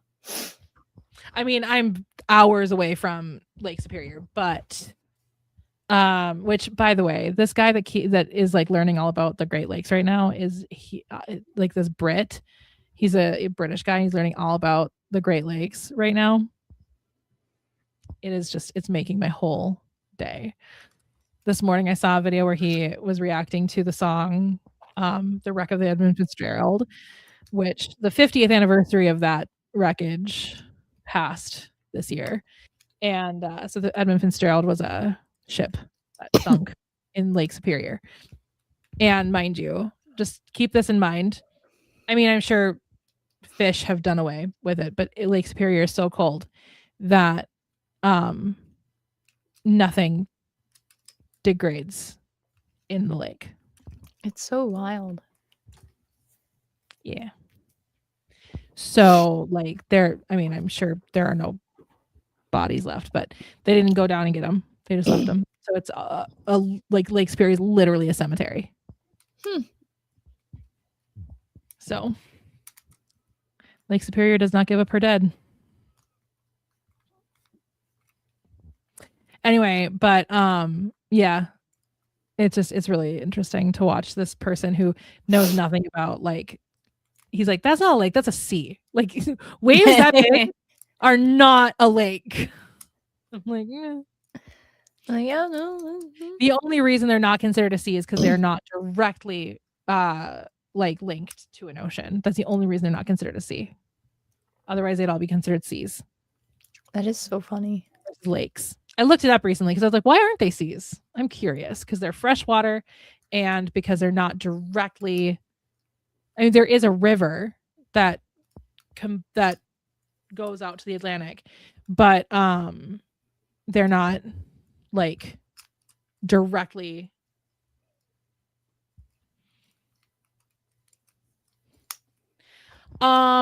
So I've never done like a polar plunge. But yes, I have swam in cold water before. Closest I've ever done to a polar plunge was I did jump into the lake because I grew up on a lake. I grew up on water. Pelican Lake, if you want to look it up, Pelican Lake, it's in Breezy Point, Minnesota. And which is nowhere near where I live right now, so that's why I have no problem saying it. But I jumped on a dare. I jumped into the lake. It was like April before we put the dock in. I think my dad had just put the dock in because you have to take the dock out, otherwise it'll, hurt the dock because it's frozen. So my dad, I think, had just put the dock in, and on a dare, I jumped into the lake. And it was like in April, so it would have been very, very cold. So some maybe considered cold enough to be a polar plunge, but it was not like icy that they had to cut like a hole in the ice and then jump in. I have always thought about doing a polar plunge though. Always thought about it, but yeah, I've swam in cold water. I mean, I don't think you'd be hard pressed to find a Minnesotan that hasn't. Unless they just moved to Minnesota, which you're not a Minnesotan unless you've lived in Minnesota for at least 10 years.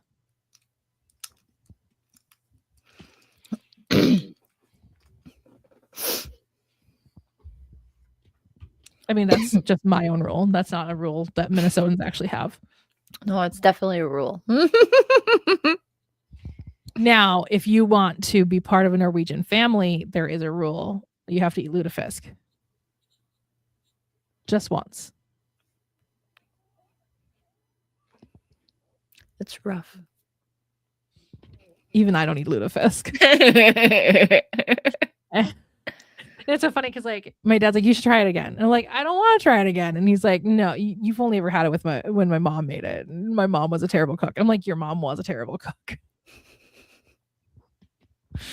That cannot be true. I had it at church growing up too. So I'm pretty sure Noreen did not cook for my church. It would have been funny if she did. God. I cannot imagine they had her drive in from Wadena, Minnesota. I mean, that's not that far. It's like 45, about an hour away from the church I grew up in.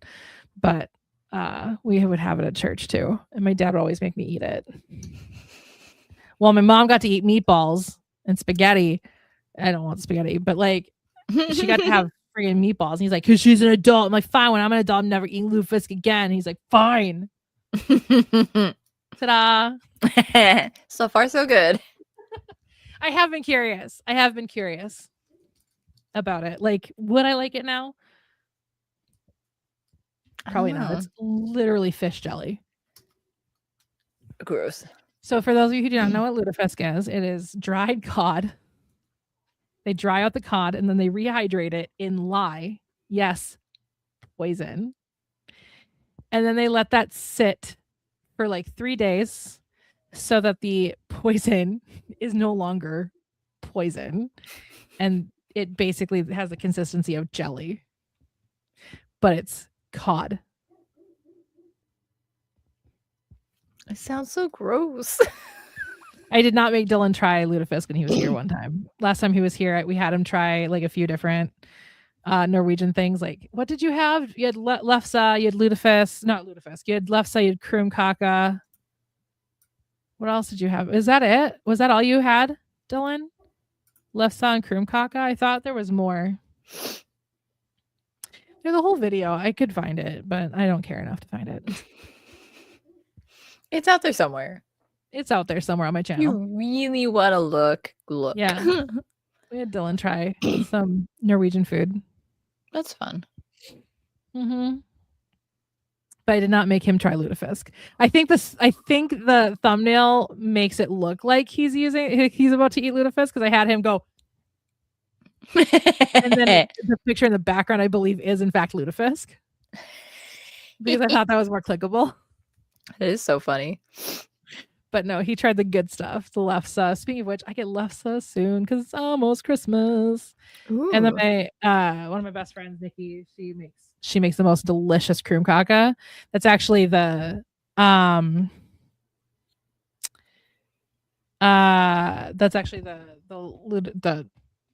that I had Dylan try was Nikki's krumkake. My dad can have it because my dad can't have almonds, and it's usually made from almonds. But Nikki does not make it from almonds. So she makes the other version. And so yeah, krumkake is so good. So kaka is cake. And krum means bent. So it just means bent cake. It's literally what it translates to, bent cake. But it looks like a waffle cone. Ooh. I have some krumkake. Nikki made some for Thanksgiving and she gave it to us. I should eat that. Yeah. So it means bent cake, but it's literally just a waffle cone looking thing. And then lefse is flatbread made from potatoes. Yum. And then there's kronsenkake, which is ring cake, which is a very common like wedding cake. My sister had it as a wedding cake actually. But again, my dad can't have it because it's usually made out of almonds. So she had a different cake. So, yeah. Lefse's delicious. It's my favorite. I can't wait. I could have lefse anytime because they sell it year round here, but they don't sell krumkake year round here, but they do sell lefse year round. So I could have it anytime I want. But it feels right during the holiday season. Just feels right. Mm-hmm. I think we might have some actually. I don't know. Ooh. Right now, I don't know. Look. But then there's the age-old, how do you make your lefse? Because you put stuff in it. And it's very contested. There is always butter. Always. But then do you use brown sugar, regular sugar, cinnamon, or a mixture? Ooh. I'm a brown sugar girl. I love me some brown sugar in my lefse. Anyway, that's enough of that. I want to go get some lefse. Make us want some snackies. Oh, lefse. I technically didn't finish my lunch, so. I did. We had it. If I did, my dog would eat it. So this is true. I don't have to worry about that. Applesauce. Ooh. It's kind of like, I don't know. That's how I said it. I had it. I heard it in my head as that way that Peter Brady says, pork chop, schnapplesauce in that episode, Brady Bunch. That's funny. That's how your dad liked it, was with applesauce. I have never had it with applesauce. To be fair, my dad has had a tree nut allergy or a tree allergy for the majority of my life. So it's not super common for us to just be like, let's put apples on things or in things, because my dad can't have apples. Oh, tragic. So I try to stay away from the term healthier because health is subjective. What's healthy for you might not be healthy for other people. Like my dad, like I was just saying, my dad is definitely allergic to literally anything that grows on trees. So even though nuts are very healthy, objectively, people would think of them as healthy, very not healthy for my dad, right? I'm lactose intolerant, so dairy is not healthy for me, while dairy could be healthy for other people. Healthy is subjective. There is no nutritional difference between brown sugar and other sugars. The nutritional value is always pretty much the same. So scientifically, no, they're the same. Sorry, that's my little soapbox. It's just like a taste preference mostly. Yeah.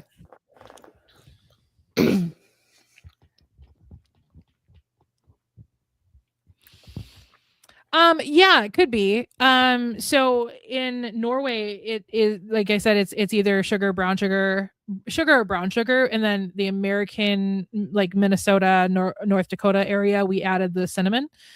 As far as I know, as far as history, if history is serving me correctly, so I've never heard of applesauce on it before, so that could very much be a Pacific Northwest thing. I have no idea. Fascinating. Mm-hmm. I've never heard of that personally, but again, I grew up in a very different situation because my dad can't have things that grow on trees. So yeah, unless they're citrus, he can have like oranges and lemons and limes and things, but he can't have like apples or tree nuts or jackfruit, as I learned when I accidentally gave him jackfruit one time. I didn't realize jackfruit grew in trees. I should have looked it up. Yeah, Oopsie. he was just like, he's like, I don't feel good. And I was like, what's going on? He's like, my throat's kind of closing in. And I was like, what? He's like, what did you make this out of? And I was like, jackfruit. And he's like, does that grow on trees? I'm like, no, I think it grows on the ground. He's like, look it up. I need to look it up. Oopsie. So that's so funny. Yeah. Anyway. So yeah, so let's set our goals for next month, shall we? Mine's gonna be the same. But, mine's not, because I'm not working on selling the lie. I mean, I guess finish the prelude and start the epilogue. Oh, no, I'm not gonna start the epilogue book. I'm gonna start Between the Vines. That's what I'm gonna call. That's what I'm gonna start on next. Yeah, because I mean, I don't even know if I'll get to it this week. It may be after Christmas once I start working on stuff.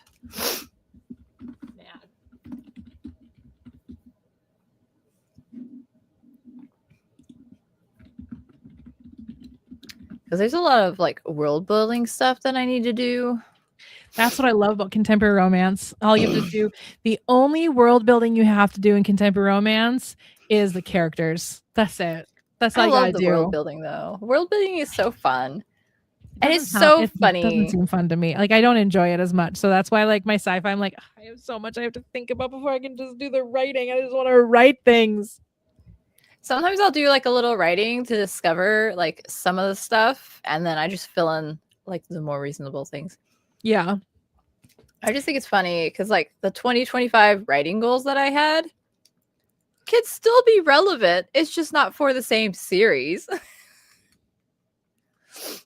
But yeah, so that's, I think my goal for next month is going to be finish the prelude and start Between the Vines. I've got that one pretty much kind of figured out as far as I like to figure things out. I'm not much of a plotter, but I do plot like elements to it. Yeah. Get like the beats down. There you go. Okay. There's a new idea for you. I mean, there's elf-like people, so we're halfway there. And they're all sapphic. It's great. I love it. Yeah, I haven't written a book about straight people in a couple books now, man. That's so funny. The last two have been queer. Because Son of the Lie is sapphic and this one's MM.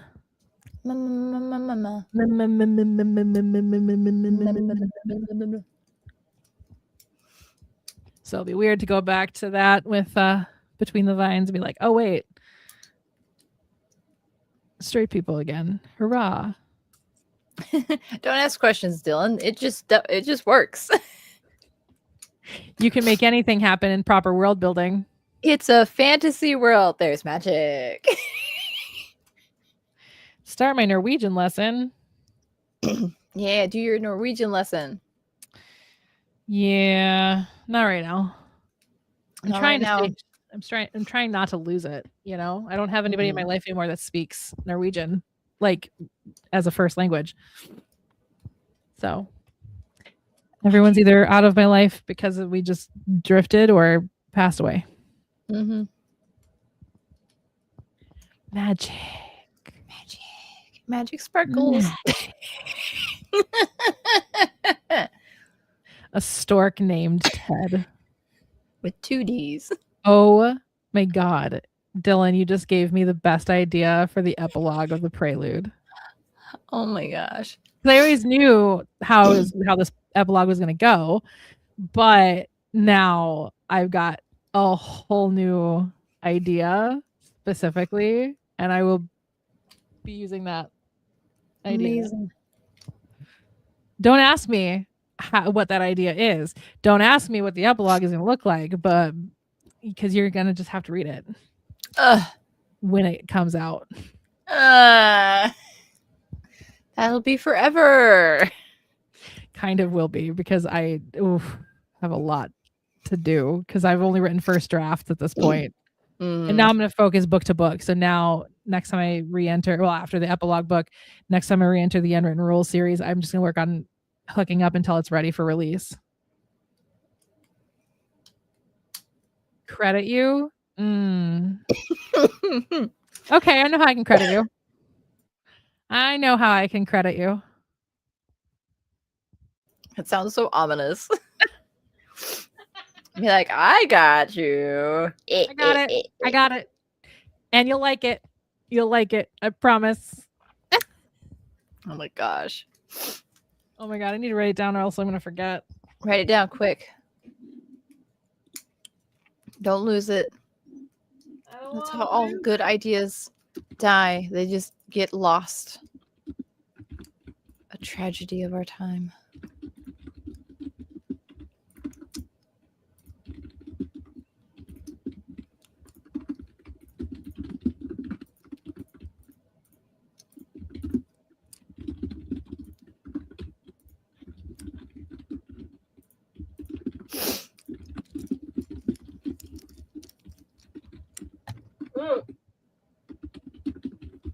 I did not think that would stay, actually.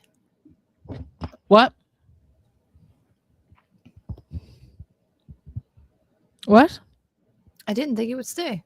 Oh, I missed what you were pointing at, and I thought you said the word "see," not "stay."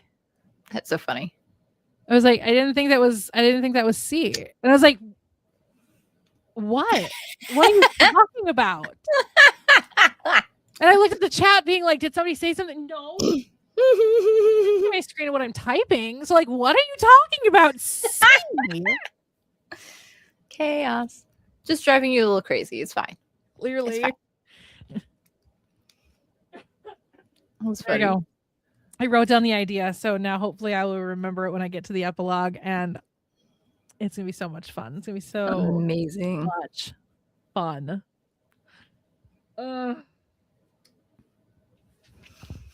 I mean, I wouldn't put it past Kay. They do love their vampires. One of my D&D characters is technically a vampire elf, so like I love how you and I are so opposite with things that we like, because the immediate mention of a vampire and I'm like, I'm out. Meanwhile, I'm like, yes, this is a great idea. As soon as somebody's like, oh, it has vampires, I'm like, oh. I just like slide in. I was like, oh, I'm out. Thanks. I am out. Like, it's like I'm a, you know, Shark Tank, that show Shark Tank. I'm one of those sharks. I'm like, I'm out. Like, I'm not gonna bid on that. No. I'm like the voice. I hit the button so my chair turns around. Nope, not me. I'm out. Not turn my chair. I hit the button and I'm like gremlin sitting in my chair as it turns. Like, get me. I don't even know what it is about vampires I just don't like. I just don't like them. Never I don't even have. know why I like them. I just do. It's so funny. You know, and I just don't. Like literally vampires mentioned, I'm like, no. That's why I've never actually read Twilight. I tried reading Twilight at one point.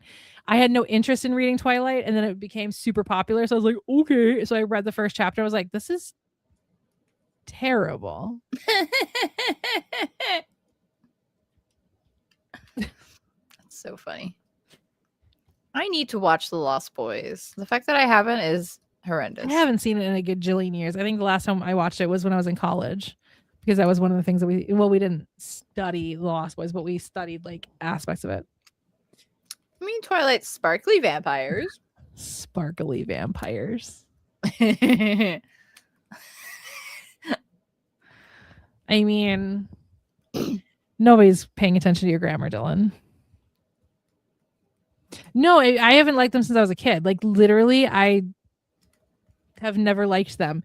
The closest I've ever come to liking anything vampire related has been Nosferatu. And I've not seen the new one, but like the original German silent film, Nosferatu, which is just Dracula, but they couldn't use the term Dracula. So they called him Nosferatu instead. Guess when I saw that? Film school. Wow, shocker. That's amazing, Dylan. That's great. I do want to watch the new one. But there's this part of me that wants to watch the original first. And my friend is like, there's no reason to do that. I'm like, no, but I want to. I want to, and you can't stop me. I'm a grown ass adult. I can do whatever I want. Do what I want. You can't stop me. I want to watch 100-year-old movie. Is that so bad? Yes. I like 100-year-old movies. Okay. But yeah, I don't know why I don't like vampires. I just never did. Just never got into it. I'll like them for you. Don't worry. Perfect. Appreciate it. Thanks. I will say my hatred for them grew when they became more saturated in the industry, thanks to the sparkly ones in Twilight. Because you got to admit, that was when they had their resurgence in popular culture. Because then all of a sudden there was True Blood and there was that other one. What was the other one? There was another vampire TV show. The Vampire Diaries? Yeah, the Vampire Diaries. That was it. Well, yes, Anne Rice, but that was in the 90s that they had a resurgence at that point. The most recent resurgence was thanks to sparkly ones. The one in the 90s was because of Anne Rice. Because that's when Interview with the Vampire movie came out. Yes, Tom Cruise as a vampire was peak. Fun fact, that's the time period that I knew Tom Cruise. It's so funny. Because I met him. He was somebody who would just come in and hang out with my grandpa at his garage. And because he needed his car fixed at one point. And my grandpa just treated him like a normal human being. And my cousin Matthew was like, "You do realize who that is, right?" He goes, "Yeah, the movie star. What's up? What's wrong? What's special about him?" Because he's a movie star, a celebrity. He's like, so he's got enough money to pay. So like, he's paying. I don't care. Anyway, so then I came home from my grandparents one time, and my parents were watching Interview with a Vampire, and I was like, "That's the guy I was hanging with Grandpa." And my mom was like, "Yep." That's so funny. I wonder if he would remember my grandpa. I doubt he would remember me. We only met one or two times, but I'm sure he'd probably remember my grandpa. If I ever met him one day, I'd be like, "Do you remember Al York, Cross Lake, Minnesota?" See if he remembers. If I ever meet him again in life. But yeah, it'd be interesting to see if he remembers my grandpa. He called me Sport. That's funny. Pat me on the head. Sup, Sport? Well, yeah, because it It was really funny. And then he was really interested in the fact that I was into martial arts. And that's when he told me that he did all of his own stunts in movies and stuff. And I was like, cool. And then when I got to film school and we were talking about stunt coordination. And that was one of the things that one of my professors brought up. He's like, and then there's Tom Cruise who refuses to let anybody do stunts for him. I'm like, yeah, I know. He told me that once. What year? Oh my God. It was like the early 90s. I would have been like 7 or 8. So, well, I guess like early 90s. So like 93, 94-ish. Maybe at the latest 95. When did Interview with the Vampire come out? I don't remember. 94? Good job, 1994. Look at you. Good job. So it would have been right around there. Would have been like 94, maybe 95.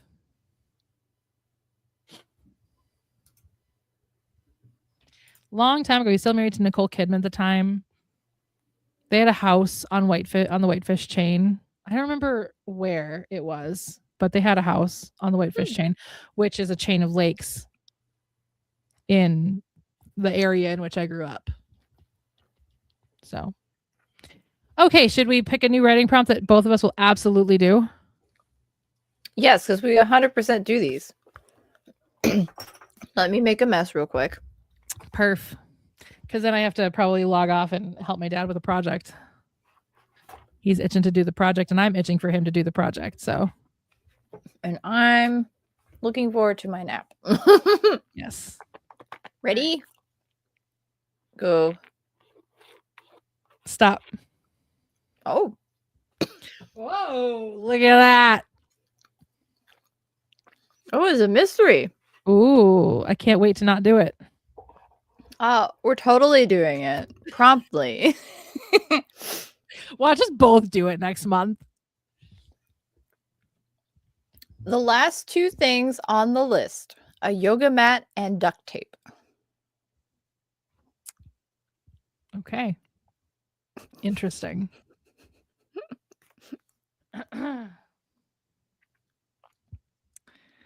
Interesting. Mm-hmm.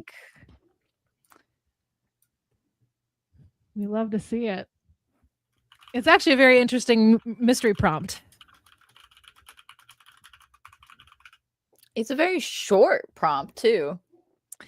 Yeah, it leads to a lot of like things you could do with it. Mm-hmm. If I wrote cozy mystery, I know exactly what I would do. But like, I don't think what I would like to do wouldn't be conducive to 500 to 1,000 words. So true. It would definitely be like a full novel of things. But I don't write cozy mystery. Maybe if I read more of it, maybe I would get better at the idea of it. But meh. I used to read a lot of mysteries. I haven't recently. I can't even remember the last. So much plotting before you can write a mystery because you have to do so much like planting of like clues. It requires a lot, and I think that's why I decided I didn't want to write it. Yeah, well, because I don't enjoy plotting. I enjoy letting my characters do what they're gonna do, and just kind of like do that with mystery. So, anyway. I'm usually very good at years as well, just because again I studied film history specifically, so a lot of times I can pinpoint a time period in which a movie came out generally if it's something that I studied, but sometimes I forget. I want to read more cozy mysteries next year. I'm trying really to be intentional about what I'm reading each month. While still trying to keep it obviously romance centric as much as possible. But next October, I'm going to read nothing but thrillers. That's the goal. Well, and Animorphs, unless I'm done with rereading that series by then, which hopefully I will be by October. I don't know. I haven't read one in a minute. I haven't read in a minute because I took the last week off to move. So, I mean, there would always be romance in my world. I've been listening to books. I listen to books, but yeah, when I was moving, I wanted to be able to like focus on moving. So I would just throw on like a YouTube video. Hence the reason why I think I need to go for YouTube Premium. They're gonna get me in the end. They're gonna get me in the end. They are. They're gonna be like, everybody I've asked has been like, yeah, no, you watch enough YouTube. YouTube Premium probably makes sense for you. And I was like, but it's money. like, I don't wanna. It costs money. I don't want to. But here's the thing: would I rather spend the money, or would I rather lose my sanity from the amount of ads these days? Yeah, that's the thing.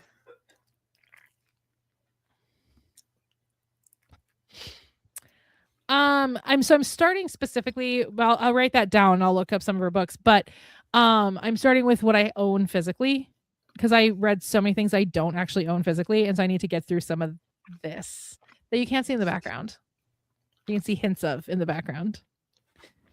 So I'm starting with that, but I've got a few thrillers that I don't think.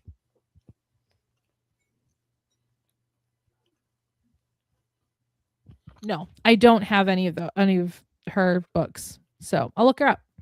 But I'm starting specifically with books I physically own. That's what we always say, Dylan. I'll get to my TBR eventually. And that's the thing is like I'm finally at that point. Like, nope. I want to be able to be like, I've read the majority of these books. So by the end of next year, I'll be able to hopefully say that. I know I'm getting hungry. I'm gonna have some of my peanut butter pretzels when I'm done with this stream, then work on the project with my dad. They're like little soft pretzel bites, is what I'm eating. See, I love how you're eating pretzel bites, and my immediate reaction was, I want to eat my peanut butter pretzels. It is funny. Only mine are hard pretzels because they're the ones you get at Costco. They're hard pretzels with peanut butter on the inside. And they're delicious. They are good. I love those. We like them. Okay, so let's recap. Kay's goal: work on the timeline of the 10 Kingdom series and do the writing promptly. Britt's goal: finish the prelude and start Between the Vines.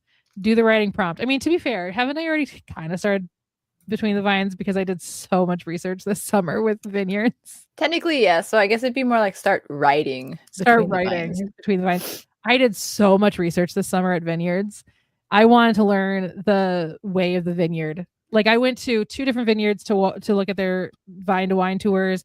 I talked to both vineyards. I went to the U of M to their horticulture day event thing and learned all about Minnesota wine, Minnesota grapes, and things like that. The only thing I haven't done is I've not had Itasca wine at Itasca State Park, and I have not had Frontenac at Frontenac State Park.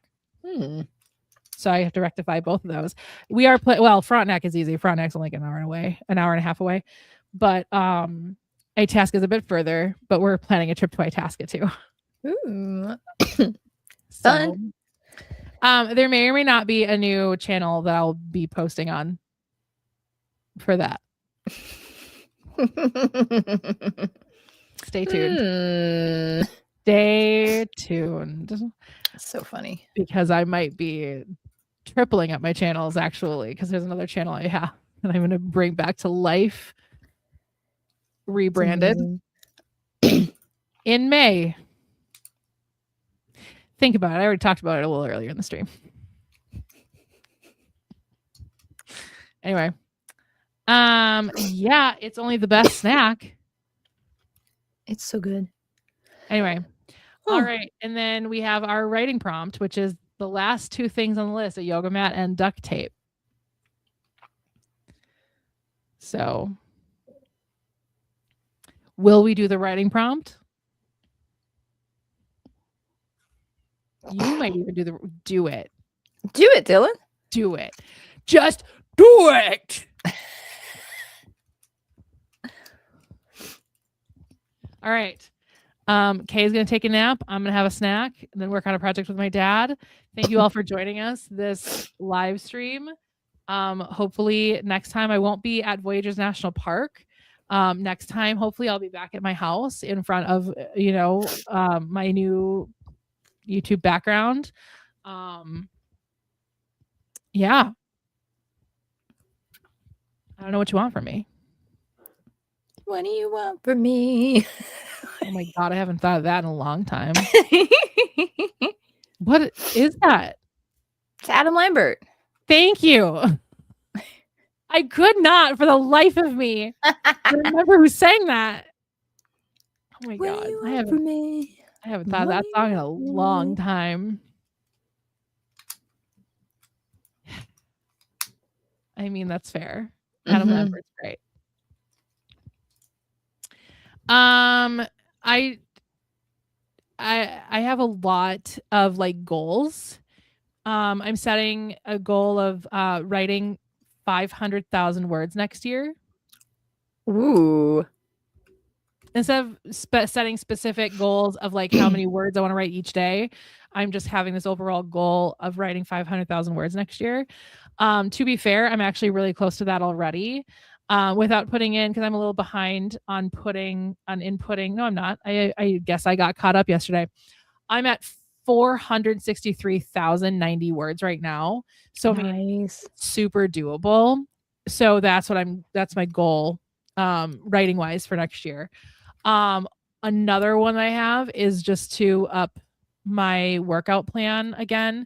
So as you guys saw at the beginning of the stream, I was walking. So I have goals that I've been setting slowly of getting back into working out to the level that I used to, in a healthier way.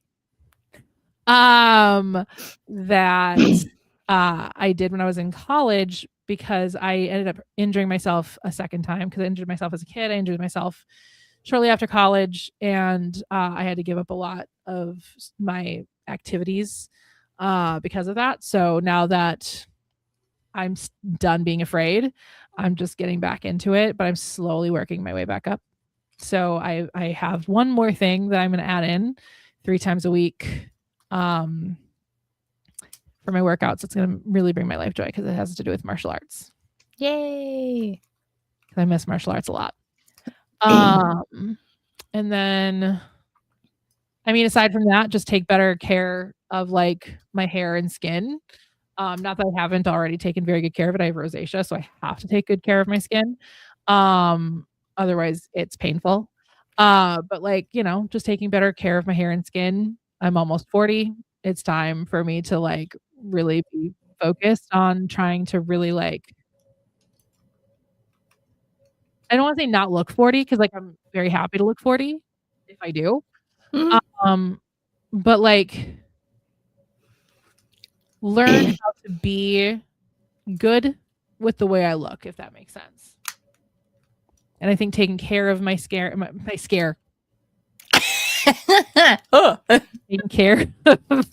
taking care of scaring myself is really great, because I do scare myself every morning. Looking in the mirror, whoa! I'm sorry. My cat did not like that. My cat really thought that we were in danger. So, oh no. Anyway, no, but to take care of my hair and skin, I think is really going to help kind of shift a lot of that. I'm trying really hard to stay out of depression, because who wants to be depressed, right? And I struggled with that a lot this year.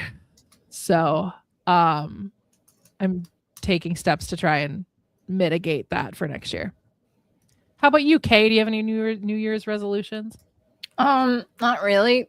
It's mostly just working on the series. Oh, there's one more, but that I'm not sharing what that is until a year in. And then maybe also like continuing the whole like setting like reading goals sort of thing. Because I almost made this year's goal. We were getting close. You still have a chance. I do. I could, but we'll see. You still have half a month left. I do have half a month left. All I need to do is finish the one that I'm listening to now. I've got like 2 hours left, and then pick something to stick with. So yeah, reading wise, like I said, my big goal is to really focus on the TBR, the physical books that I own, So that's what I'm really going to be focused on next year for reading, and hopefully finish the Animorphs, rereading Animorphs. But yeah, and that sounds wonderful, Dylan. I love that. I mean, you've already started to like draw again, which is great. So I'm really happy for that, because like I really love seeing your art, and I really want you to really get back into your creativity, because you're such a creative person, and that's such a joy for you. And so it's really nice to see that you want to do those things again. It makes me happy. Yeah. I mean, it'd be good to also release 2 books next year, but I'm not going to push myself, because revisions, and sometimes things happen that are out of your control. Hence the reason why Price Check on Love isn't out yet. Something happened that's out of my control. But again, I'm not putting any blame on anybody. So like if that person comes across this, I am not blaming you in any way, shape, or form. It was out of your control too. So it just is what it is. Yep. It is what it is. Happens. Life happens. And I will work with that person over and over and over again, because I adore that person. So I have no qualms about what happened, because again, totally out of their control, totally out of my control. So, and no harm, no foul. We got it done. So anyway, thank you all for joining us today. Hope you all enjoyed the stream. And we'll see you all next time. Bye.